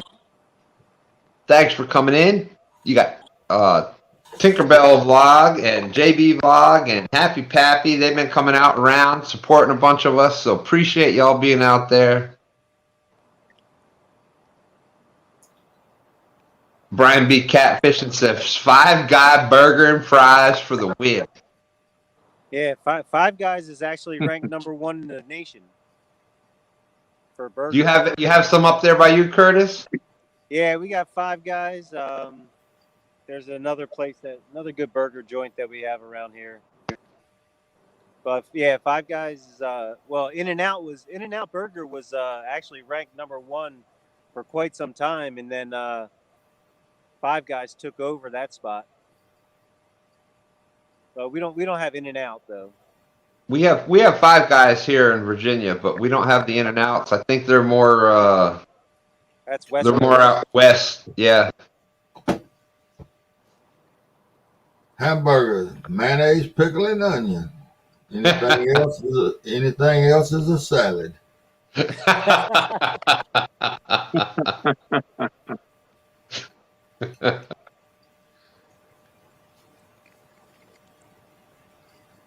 Yeah, Yep. Jeremy, I think you'd like the breakfast sandwich. What do you think, Don't Stan? get me started on that breakfast sandwich. I can go for about 30 minutes giving you a Food Network description of it. So I think the one story that I have that's longer than the Sturgeon story is the breakfast sandwich description. I think Well, we only got 55 minutes left, so. Well, let me tell you, that breakfast sandwich, if y'all want to know, there's only one thing that can describe that breakfast sandwich better than me. Well, there's 2 things. Number 1 is seeing it in person and eating in person. And if you can't do that, the next best thing is you go on It's All Mine. Does she have that one on hers, or is that still on your channel? No, it's still on my channel. So you go to LGBASS, Breakfast check sandwich. out the breakfast sandwich on LGBASS's channel. Then you go over to It's All Mine's channel, and she's got some amazing videos there. Her last one was about the cheesecake, but that breakfast sandwich, let me tell you, when somebody has to actually make the bread homemade for the sandwich, you know that sandwich is going to be absolutely amazing. And then you know the English muffins. Well, she makes this English toasted bread that's got that same kind of nooks and crannies, and it just has that smell to it. And then she puts the sandwich, she has that homemade bread on there, and then kind of this cheese and that special bacon, and then the eggs are just perfect yellow all the way across. The sandwich is grilled all the way across, perfect crisp from one edge of the crust to the other. And man, that bacon, that special bacon that y'all get, the perfect eggs, and the cheese is just melted all the way through it. Then you got the one on top, and when you open it up, you smell that grilled cheese. The first thing you think of is that grilled cheese that you ate for years, but then you feel it, and it's better than that. Then you take that, and you get that crisp bite through it, but then you get into that cheese and the egg and the bacon, and my goodness, that is one of the best breakfast sandwiches I have ever eaten. She could sell those for $15 a piece, and if people tried one, they would come back every week for more of them. So I tried to do as quick as I possibly could on that. So Yeah. You did a wonderful job. thank you. Bug Williams. Chili cheeseburger with onions. Ooh. Write that down in your book. Chili cheeseburger with onions. You're throwing them foot-long hot dogs out to the dog.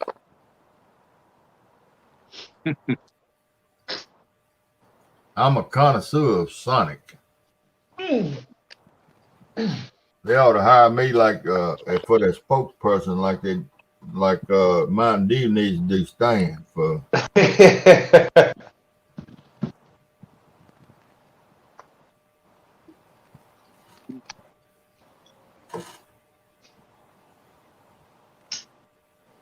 It's the truth. That's the best sandwich I've ever eaten. And I ate the whole thing. It was delicious.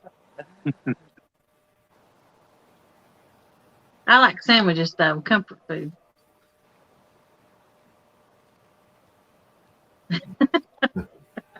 I love greasy hamburgers.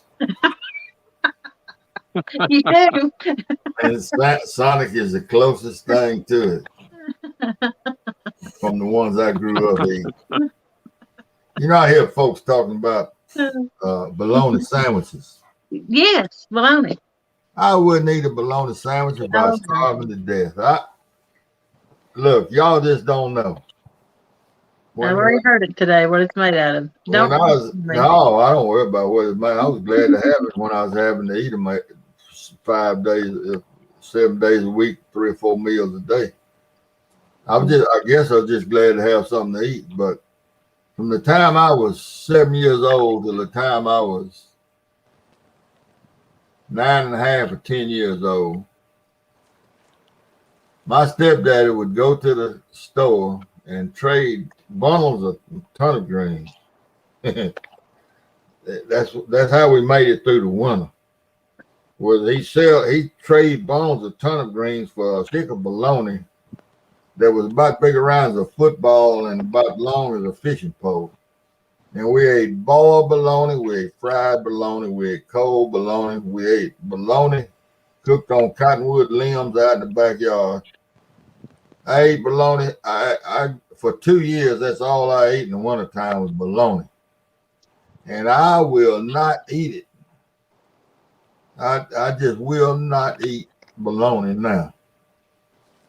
Because I've eaten it I ate it when I had to eat it, and it was good then. But Lord, fried bologna, cut them little, y'all know how they cut the edges of it, and it pokes all up in the middle and makes it a little like it's got a wart on it or something. It swells up like a toad frog's throat, you know, when he blows, you know. That's the way that's what. Lord, I can't stand bologna. No. People. What say you, Jody? I love bologna. It's one of my favorites. Yeah. Fried with thin sliced onions, some JFG mayonnaise, and some big sliced tomatoes. Now I love salami. Yeah. Well, I just threw out some hot dogs. So we'll see what happens with that. Oh my goodness. Curtis pulling out all the stops. He's going to the glizzies. Trying to do the glizzies for the win. We'll see what happens. Mike, you got it nervous. I think if Curtis pulls out the win on a glizzy here tonight, he needs to automatically be entered in the Glizzy Masters next year. Hey, that means he gets the nickname of the Sausage Man too instead of me.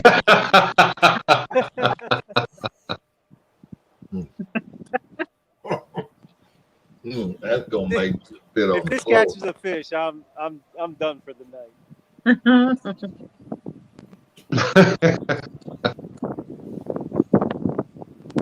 Well, Mike, you're still hanging in there. I thought you were heading out.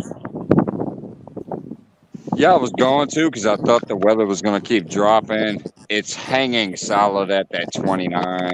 I can tolerate 29, so I figured I'd do the whole show. It's funny. You catch a nice fish, and man, that just changes the whole night, doesn't it? You get the fever. Nah, it really wasn't that because I haven't even been changing my baits or nothing like that. I'm just chilling. I thought the weather was going to keep dropping, and I was starting to get cold, but it's hanging at a solid 29. That's not that big of a deal. Solid 29. All right, Mike. So I tried to set you up with that one there. Go with Yeah, it. I know. I know, Sam. He's cruising for the win here. He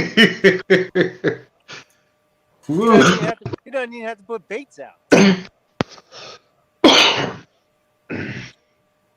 Wow. Well, it's almost time to go to bed, George Ray. Besides, I'm just sitting here enjoying the show, watching the wonderful panel, listening to Steve over there and his stories is awesome. So I'm enjoying myself.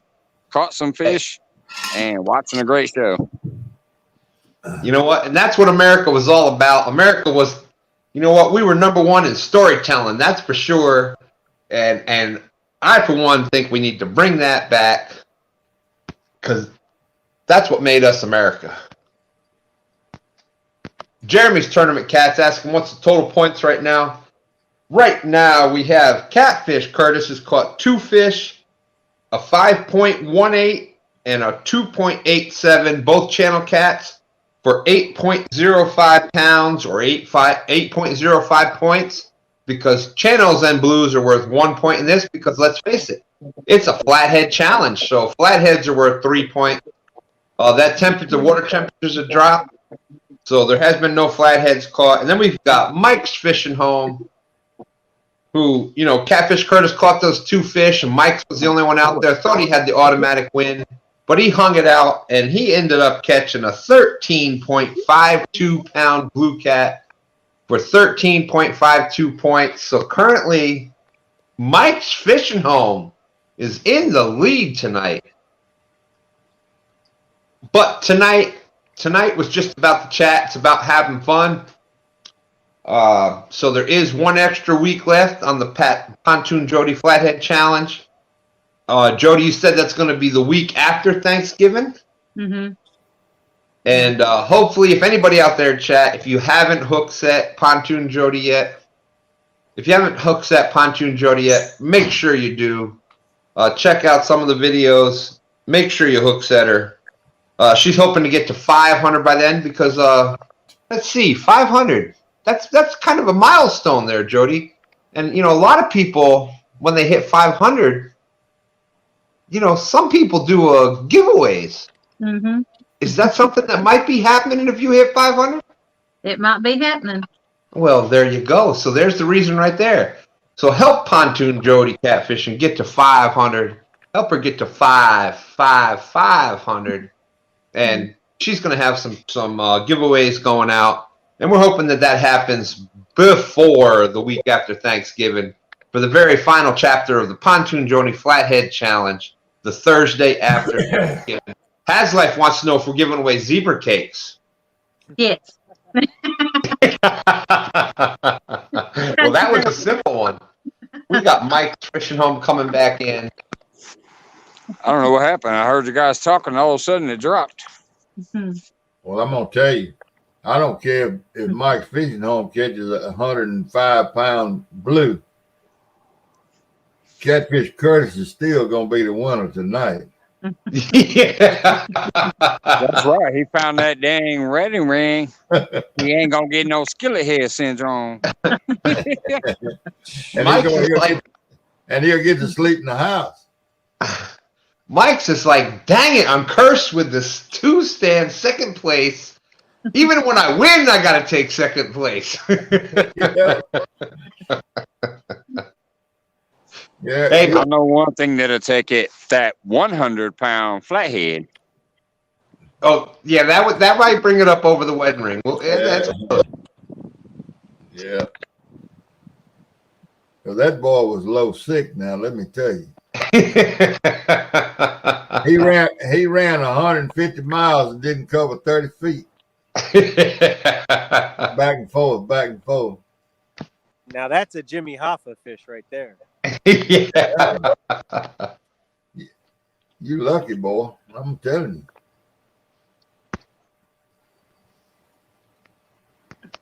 Yeah, I apologize if we're missing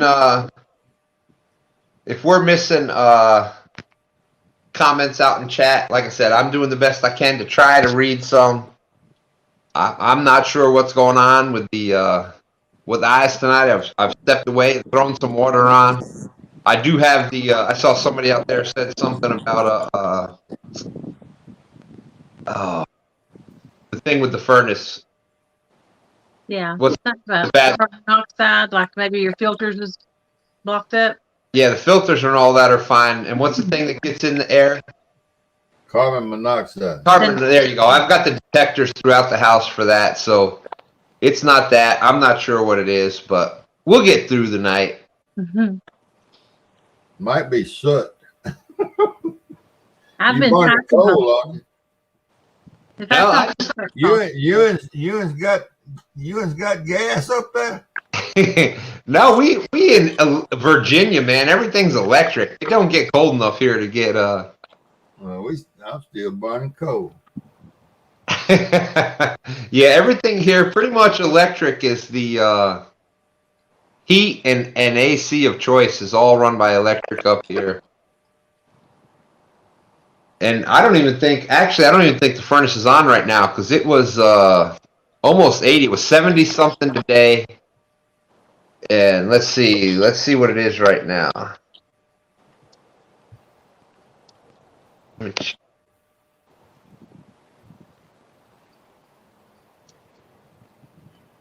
Man, don't tell me it's colder in Mississippi than it is in Virginia.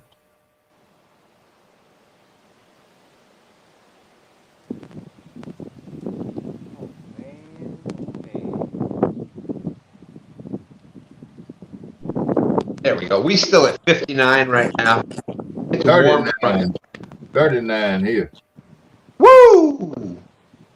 Yeah, we've been in that cold front. The temperatures have been down, but we had a warm front kind of come in, and it's been pretty warm right through the past couple of days. Mississippi may be closed in the morning. The whole state may be closed. Man, when I was in the 80s, when I was in the service in Georgia in the Air Force, I was in Booty Air Force Base, Valdosta, Georgia, which is pretty close to the Florida border. Yeah. It was the first time they had snow in like 20-something, 30-something years. And I'm telling you, it was about this much snow. The whole area was shut down. There was something like in a town, I think it was maybe 20,000 people that lived in the area. Yeah. There was like over 1,000 accidents that day. Yeah. It was nuts. It was nuts. And it was like this much. We don't do snow down here. I play ball in Valdosta. I know exactly where it is. Yeah.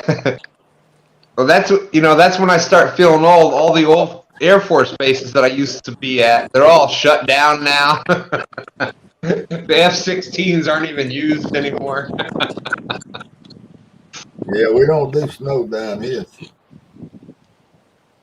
The last time, like I said, the last time I was down that way was probably 20 years ago, and it might have hit. When we left New York to drive down there, we were in the middle of a blizzard. It was like 14 degrees outside. We'd already had a foot of snow on the ground, and it was coming down. We get down to Louisiana, and they had a cold front come in. We got down there at nighttime, and it was 53 degrees. And let me tell you, they were fighting over the space heaters. They had the winter parkas out with the hoods up. Yep.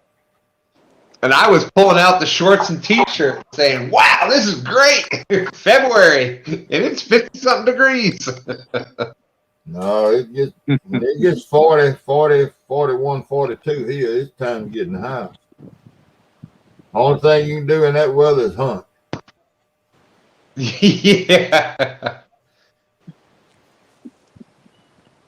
Yeah, they literally were. There was most of my family down there. They had you don't really need much heaters down there most of the time, but they were fighting over the heater spaces, and my aunt turned on the stove, and she had the oven going. She was making cornbread like 24/7 just for the extra heat. That's the way it is down here.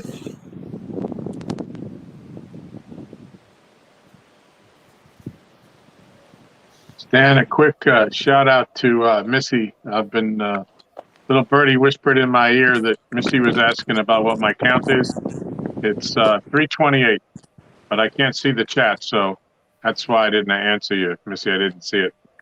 Well, you gonna make it, Tom? Are you gonna make it gold? Do you think? I don't know. I have full I hope so.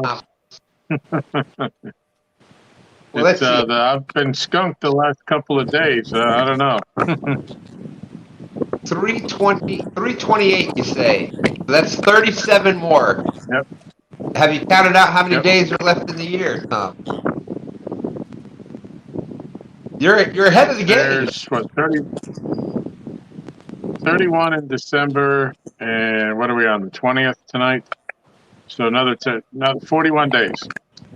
41 days and 37 fish. I think Yeah, I mean, if I could go out every day and catch 2, I'd be happy. I still got faith. I know a couple spots where we can get a bunch of numbers if you need to. So, and if that don't work, we can always make a trip up to the Potomac. Maybe you ought to put another hook on some of those lines. Go with a 2-hook rig. Yeah. Maybe you catch 2 Well, at I a got time. some bluegill in the bucket ready for tomorrow morning. I got I think I caught 4 of them yesterday, and oh yeah, Polar Bear. I think you might see me sitting there on New Year's Eve with a rod in the water at 11:59. I just need one more. That would be quite the live stream, Tom. That would LGBASS and the countdown. I need one more. 10. Wait, I got a bite. 9. It's biting. 8. Yeah. Wait, it's on reeling it. Yeah, you're gonna have to be live when you get there close. You're gonna have to start going live. Yeah, that's what I'm thinking. If I get to 364. I have such terrible problem with reception though, so I hope it's on a Friday night and Aaron's here, so he can go live. Come on, Tom. You've got those 3 boards of service. If you put your tripod in that area that is, this big, right there in the center of it, you can get at least 2 bars. I have a hard time down there. My service is worse than everybody that's ever came here. It's terrible. But we're going to have to figure something out. Well, if you get that close to it, I'll come down there. You got an iPhone? No, I got a Samsung. Well, Samsung must be worse than the iPhone then. Because I'm sitting right here by the Wi-Fi, and I got 2 bars. Well, I have terrible service. We have a terrible service here, and even in my house, my phone don't get that great a service.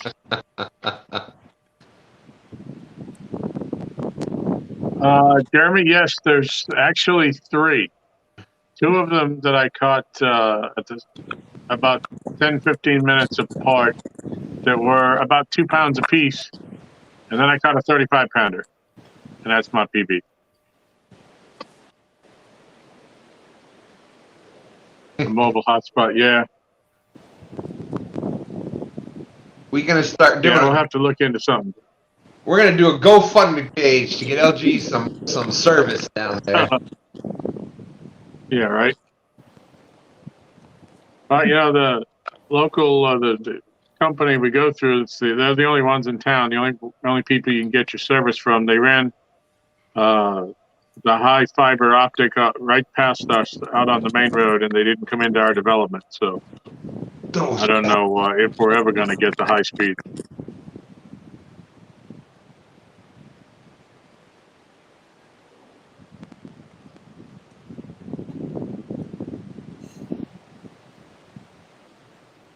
But yeah, I'm going to give it my best shot.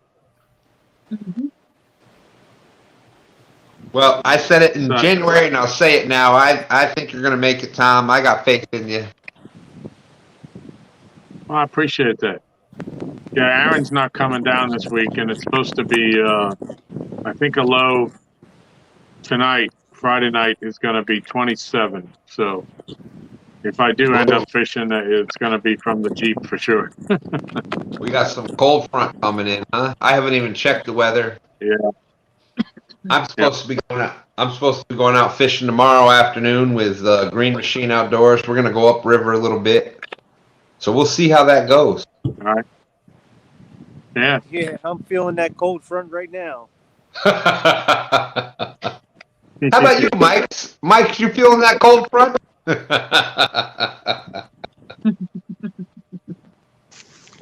Oh, I'm snug as a bug over here. What kind of jacket you wearing there? What kind of jacket is that? That's a short sleeve jacket.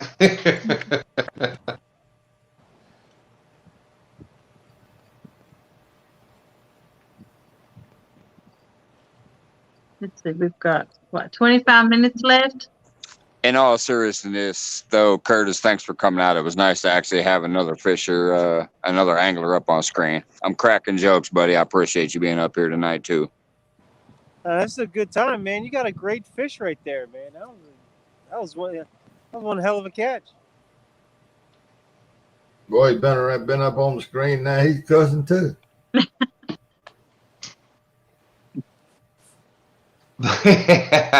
You know what my answer is to that, Brian? Just stay up. You'll regret it if you go to sleep. Sleep. Psh. I just want to catch one of these fish on a hot dog right now. You may catch Buck Williams on that hot dog. Oh, Talking about chili dogs a minute ago. there you go, Deadpool. GoFundMe for gloves for Mike. And Rhonda, thank you. You know, I've seen you in a bunch of the lives, and you always make it that much better because of comments like that. She says, as always, I'm the winner tonight because I had a great time with each of you. And Rhonda's having a tough time getting out fishing nowadays. She used to be out there catching the big boys just like the rest of us. And, you know, Rhonda, prayers that, you know, you can get back out there again. And we're just glad that you can come out here with us and we can brighten your day a little bit. Thank you for being out there. It really means a lot to each and every one of you. Thank you. Thank you, Rhonda. Rhonda says, catch has on a hot dog. You think I'm a coworker. Well, y'all, where did the name Glizzy come Us from? girls got to run together. I Well- never heard of Glizzies until I started this YouTube stuff. That's a fancy word. Huh? That's one of them fancy words Has makes up. Oh, he made it up? He's got to elaborate on everything. It's got to be It's blingy. kind of like keeping the tag on your hat. You know what I'm saying? Yeah. I didn't know what they were talking about, Glizzies. And then somebody found it. Hot dog. It kind of, you know, it Has explains it a lot better than I do, but you just roll with it. A glizzy is the hot dog sausage kind of. You know what I'm talking about, right, Mike?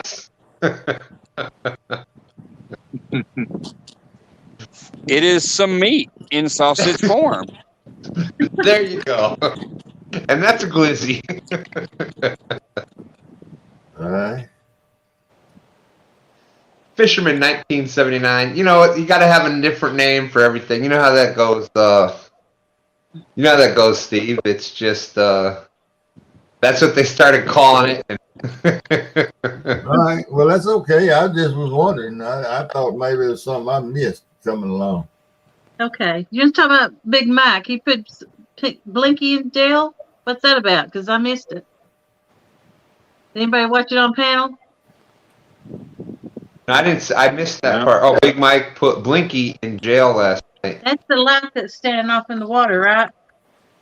And sometimes he'll move something around where you can't see it. Yeah, he puts that blinking light that's on that pier.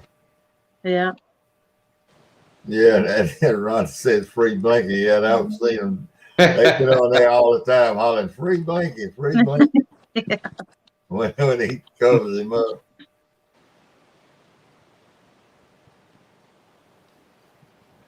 He covered him up, yeah. Yeah, he covered him. Yep, there you go. Okay. And you know, it's funny, every night that he's fishing off of a pier, somebody always asks him, where's Blinky? And he has to tell them, hey, I'm not at where Blinky is. These are the different spots. But somebody's going to always ask him about Blinky. And I don't know. I wish, you know, that is the one thing about the James River around here. It is tough to find. Well, there you go. Polar Bear says it right there. Jodi only needs 3 more Three more. Three more. I was fixing to pull him up.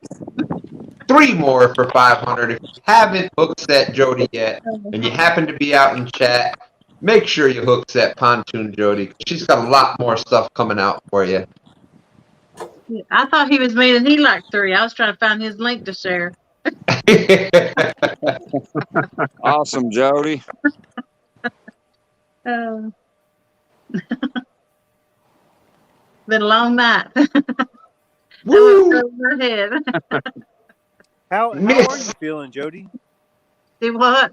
How are you feeling? Is it like, are you getting like just like tired, or is it? How do you? Yeah, I'm pretty tired right now. But my eyes is blurry and I'm having trouble seeing a lot of it too. And I got a cough. That's about it. That like if I look in the mirror, I can't really see. It's too blurry. If I get real close like here, I can see chat, but from back here, I can't see it. But my eyes are just weak and tired. But I mean, that's not bad for COVID. You can't come on it. Hope you recover fast. Yeah, definitely. I'm still feeling the effects from February having COVID. Really? Yeah, my smell is still is pretty much. I mean, it's unless it's like right up in my face. I can't really smell too many things, and a lot of things smell like garlic. Yeah. But I mean, my taste is back, but it's still the smell. I can't really smell anything for the most part. Well, it sure didn't hurt your eyes. Oh, my kids? It's great. Oh, there's one more person that joined Jodi. You only need 2 more now. 2 more. Imagine that. Two more. Yeah, and Buck, you know what? When that happened to me, and anybody that watched that first night when I had passed 1,000 and the first night that I was monetized and stuff, I had some stuff in my eye at more than one occasion during that night. It's a humbling experience, and boom, boom, bam, Jodi, 500. There you go. Thank you. Appreciate Congratulations. it. Thanks. I knew it would happen, Jodi. I think I'm gonna go unsubscribe. All right, let's get on with the zebra cake giveaway. Steve. I'm coming to Mississippi, and where are you at? How did I do that? Be careful, Steve. She'll come down there after you now. I'm not. Look, I ain't gonna fall for none of Jodi's mess. I know how to do it. You've already watched one time, Tom, last night, right? Oh, Lordy. Yeah, I love to aggravate. Ain't nothing no better. She'll get in trouble quick.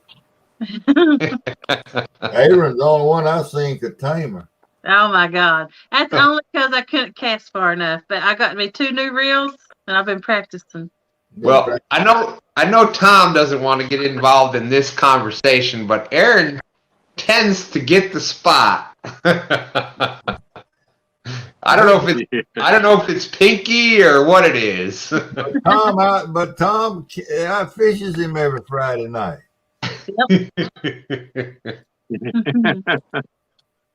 Well, actually, this past week he let me reel them all in. He let me so I get my number up. He caught one. Okay. We were sitting down there, and I had to run up to the house, go to the bathroom, and I said, you know what? I don't want to go because I know what's going to happen. You're going to catch a fish on my rod as soon as I leave. And sure enough, I got to the house, and Michelle was watching on the TV. Oh, watching them live, and sure enough, I saw her catch one on my rod. Oh, but the next 12. After that, I didn't leave for the next 24 hours, and I ended up catching 12, but he let me have all the fish last Friday night. He's a good guy. He's my partner. You know what? I give Aaron a lot of crap about catfish instigators, and Lord knows he deserves that part of it. Yeah. But all in all, just an awesome dude. The first time I met him, you know, when I came down there, Tom, and you know, first of all, you and Michelle, I can't say enough good stuff about you. I felt like family. I remember walking in and saying, "Hey, I'm Stan," and Michelle's like, "Of course, I know you are. I've watched you for months already." But you made me feel like family, and then Aaron came in and felt like we already knew each other. It was, you know, it was awesome, and Aaron's a great guy. Y'all are awesome. So it was just a great weekend all the way around, and I can't say enough good stuff about you, Michelle, and Aaron. So, Jodi. Well, thank you very much. I appreciate that. Yeah. We feel the same way about you. Thank you. Didn't you say that since Curtis was an hour and a half late, you were going to extend it another hour and a half tonight? No. I don't recall that either. Yeah. Mike, how do you feel about that? That's okay, Toggle Leg. You can do it. No, I'm good. Yeah, Curtis isn't even going with that one. He's like, I caught 2 fish. I got my ring back. I'm good. We can end it at 2. I'm just trying to fire a shot at Mike. If there's anything I did right tonight, I got my ring back. There you go. That's right. But it ought to be about over with, on 13 more minutes. 13 more minutes. Come on, Glizzy.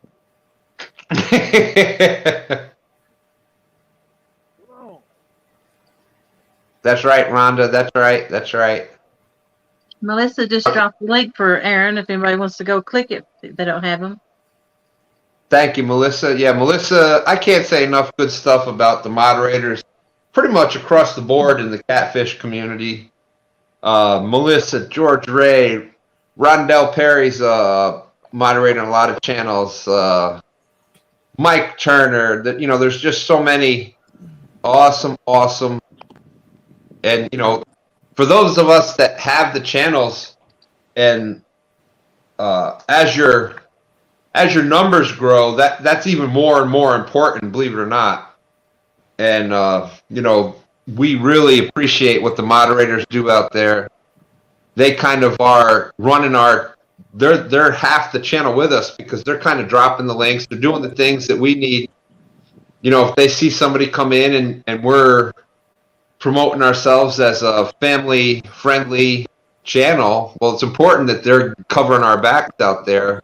When somebody comes in, starting troubles, this and that they take care of that for us. And they're dropping links that we want dropped. They're talking about the people that we want talked about, and et cetera, et cetera. And when, you know, nights like this where we can't see a lot of chat, the moderators kind of answer questions for us. And there's a part of the show, an important part of the show, as you know, as we are, and chat in general. All the people that come in every week kind of they're part of the whole channel. They're part of the whole family, and it really means a lot to each and every one of us that y'all are out there every week. Hello, Jay Fox. Absolutely. Well said, Stan. Thank you, Mike. Thank you. Jay Fox, how's it going, Jay Fox? Jay Fox, huge support. He's been out there for a lot of us for a long time. Appreciate you, Jay Fox.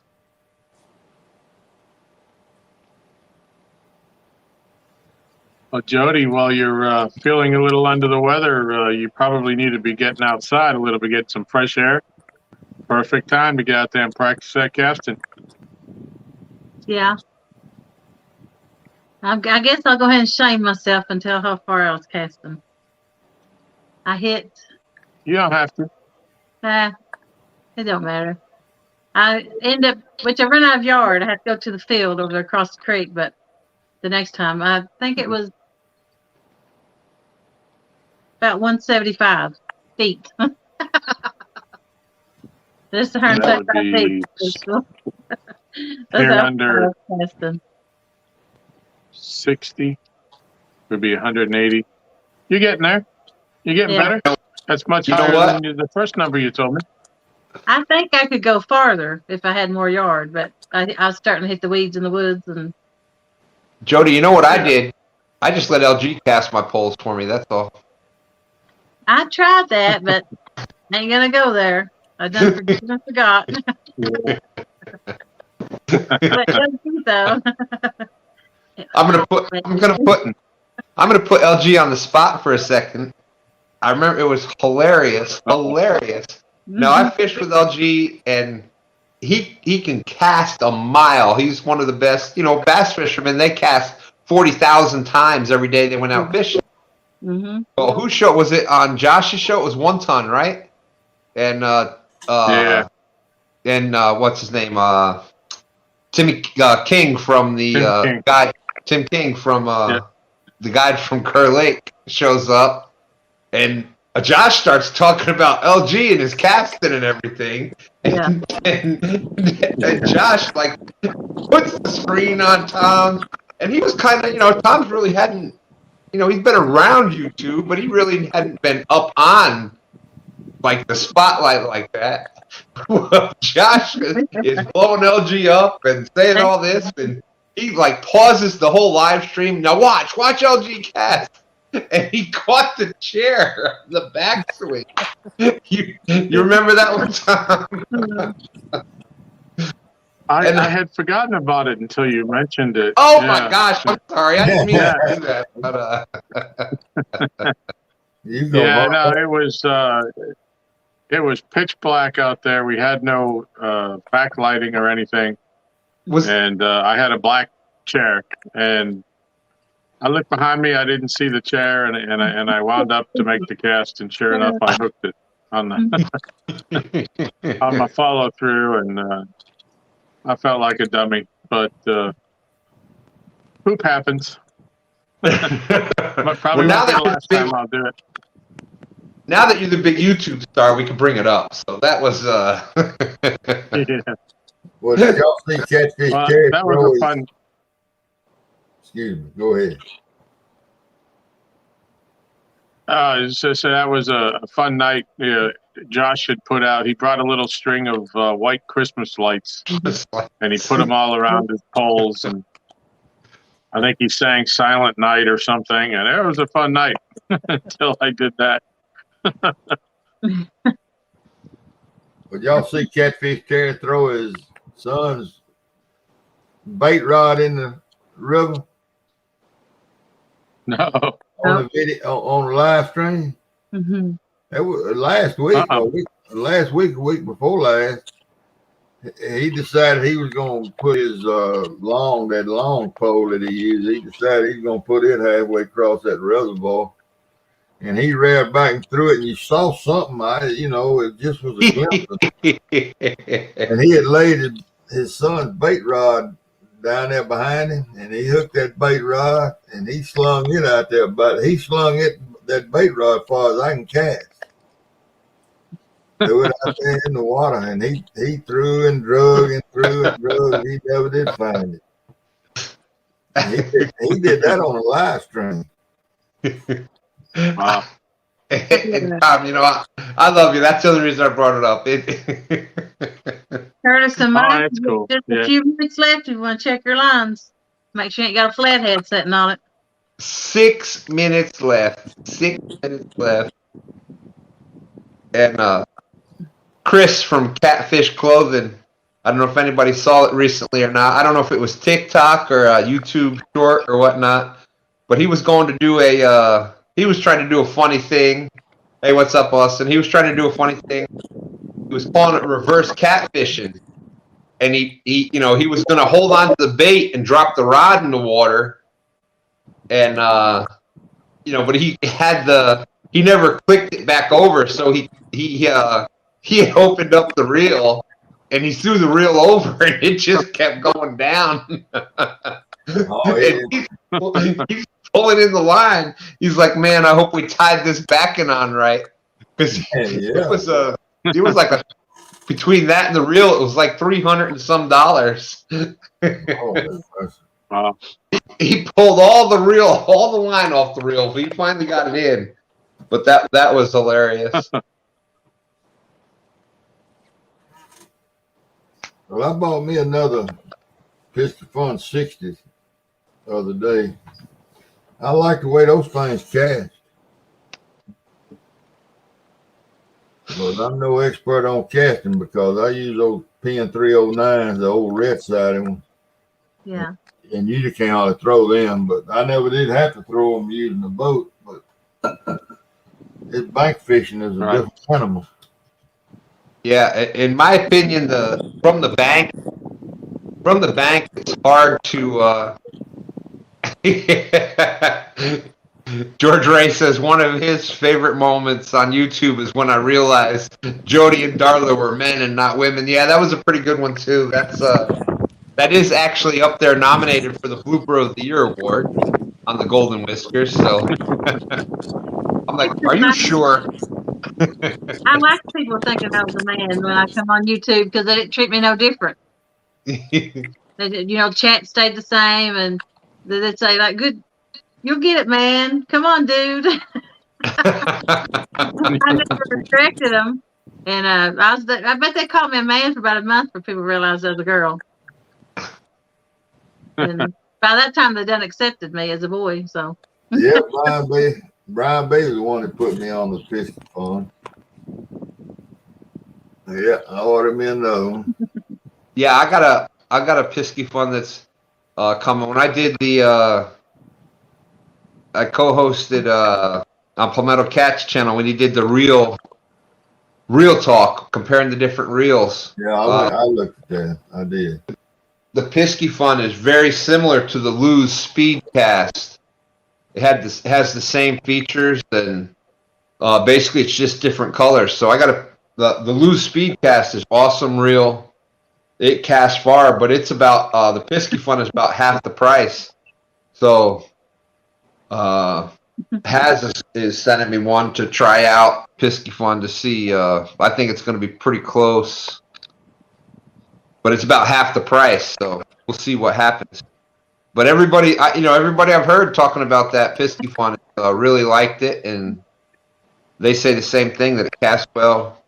But my opinion with bait casters, the pens are awesome reels, but they're not the best for casting distance. So from the boats and stuff, pens are awesome.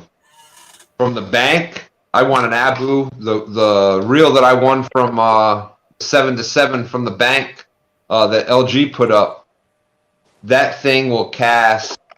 It's such a smooth caster. You can cast that thing 3/4 away across the river, and you don't got to worry about backlash. You don't got to worry about none of that. It's just an awesome. Abus are just awesome reels for casting from the bank. I'd have to not eat for 3 days and for a month. Out of 3 days out of every week for a month, if I bought a Abu. It would break my heart. I would absolutely cry if somebody made me pay that much money for a fishing reel. I'm too tight. I'm too tight to own something that nice. What you got there, Jodi? I just got. Well, I took my birthday money. I got 2 of them. Yeah. Woo! Yep. Yep. Now you be casting out there. C4. Yep. And what rod is that on, Jodi? Well, I'm not updating my rods yet. There you go. Big cat beaver. Yeah, I'm wanting to get 6 of those new Mad Cats, the new yellow ones they just come out with. I think they look good of a night, and I like the color yellow. Yellow, my bad, but yeah. Well, they just released a photo tonight from Mad Cats of 2 brand new rods that are coming in that'll be out in January. One's red and black, and the other is the green and purple. And they did have a name for it. The Smash, I think, is the green and purple one. Yeah. And the other one, I think, is a version of the Venom. But they look really sweet. I know this is going to shock y'all, but I am Uncle Lou's, baby. Did I tell you what I caught on this medium action rod right here? Did y'all hear that story? Yes. Oh, you did hear it. Oh, all right. Well, it was a 222-pound sturgeon on this medium Uncle Lou's rod right here. So. Well, that's on my Christmas list, Dan. And guess what, guys? Curtis, Mike's, boom, boom, bam, we are done. Mike's, congratulations. Congratulations. 13.52 points. Finishing number 1 tonight. How do you feel? Woohoo! Thanks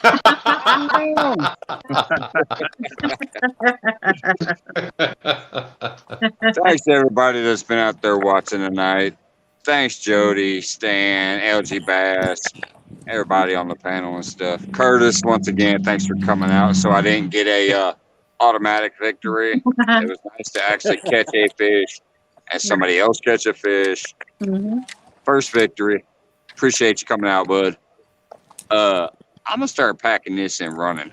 I love y'all. I will see you whenever. Congrats, Mike. Congrats.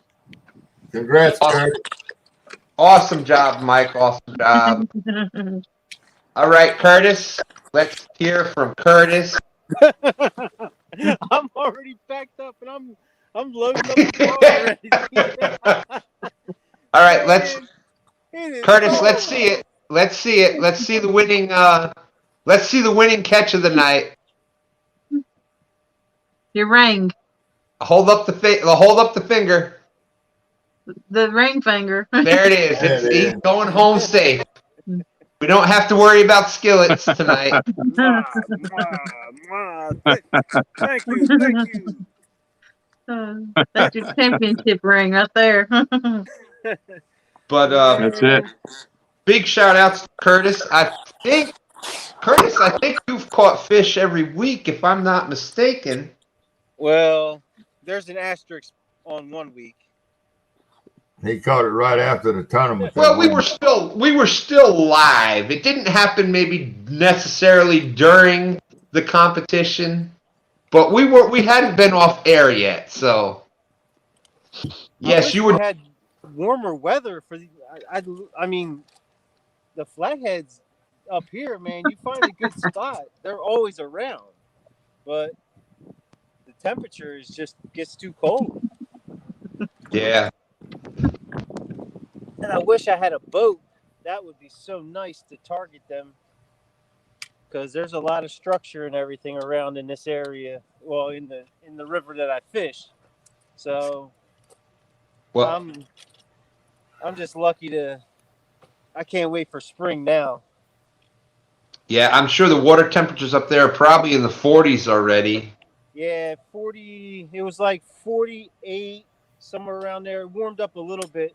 It went up to like 48, 49, something like that. So, I don't know. I don't know what the fishing's like around here yet when it's in the cold, but I don't think I'm going to be fishing too much longer. I mean, I may do some fly fishing for some trout, but I don't know how I would do a live stream unless I have like a GoPro or something. I don't know. It's just it's too darn cold up here. Yeah, I know. I feel you. Like I said, I came from upstate New York, where we were. By now, there's probably ice on the lake already where I used to live, and we'd be out there. But I wasn't doing YouTube then, so it's a whole different story. But great job tonight. 2 fish for 8.05 pounds, and you caught the ring back. So congratulations on that. Like I said, I think you've put fish on the screen every week, so awesome job. I think I got one more week in me, but now that it's pushed back a couple weeks, I think I'm gonna set to be down in the Potomac. Well, there you go. Yeah, But yes, I'm gonna go down there for the last week. I know there's a spot in Maryland, right at the border of Maryland, that has some good channel cats, and there's a big fishing pier. So I might end up, and it's free fishing, so I don't have to pay for a fishing license over there. well, there you go. So if everybody out there, Mike's Fishing Home's been here week after week. Catfish and Curtis been here. If somebody could drop both their links, please. If you haven't checked out both their channels yet, make sure you give them both a look. Give them a hook set if you can. And appreciate you coming out, Curtis. Another great job. We'll be looking forward to you 2 weeks from now on the final week of the Pontoon Jodi Flathead Challenge. Let's see. And Steve, thanks for coming up tonight. Anything you'd like to say to the people out there? Oh, just glad everybody came in and watched. Congratulations to Mike and Curtis for sticking it out there in that bad weather. They tougher than I could be. I wouldn't be. I gave it up ahead of time. But I don't know, my friend. That night that you did the 7-7 from the bank in that rain, and you were out there dealing with that mud, and you earned a lot of respect that night from a lot of us, my friend. So, well, it was fun. Absolutely. It was fun. It was slick. I wasn't in any danger of hurting myself other than falling in that mud.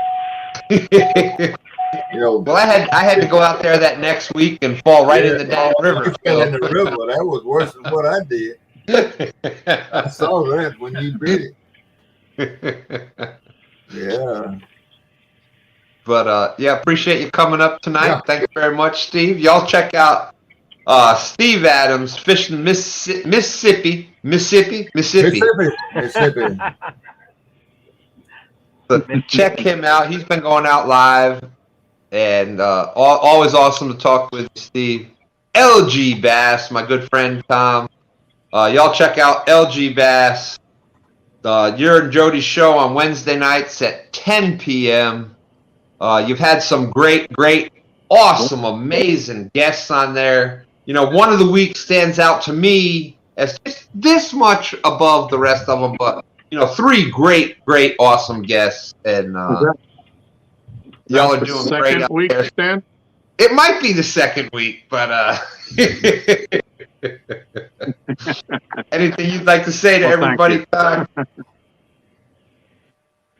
I appreciate everybody coming in, and congratulations to Mike and Curtis. It was great watching you guys fish again tonight. I've enjoyed coming up here, and hopefully we got that one more week in us if the weather stays good.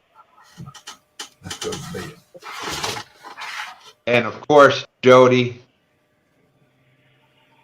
I just want to thank everybody for watching, and I had a good time in chat. Chat's one of my favorite things to do. I guess you can probably tell. Just like the interaction and the goofing.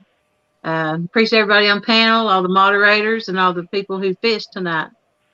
You did something I couldn't get out and do, and I thank you for it. Yeah, and big shout out to Curtis Mike's making it out there. Yeah.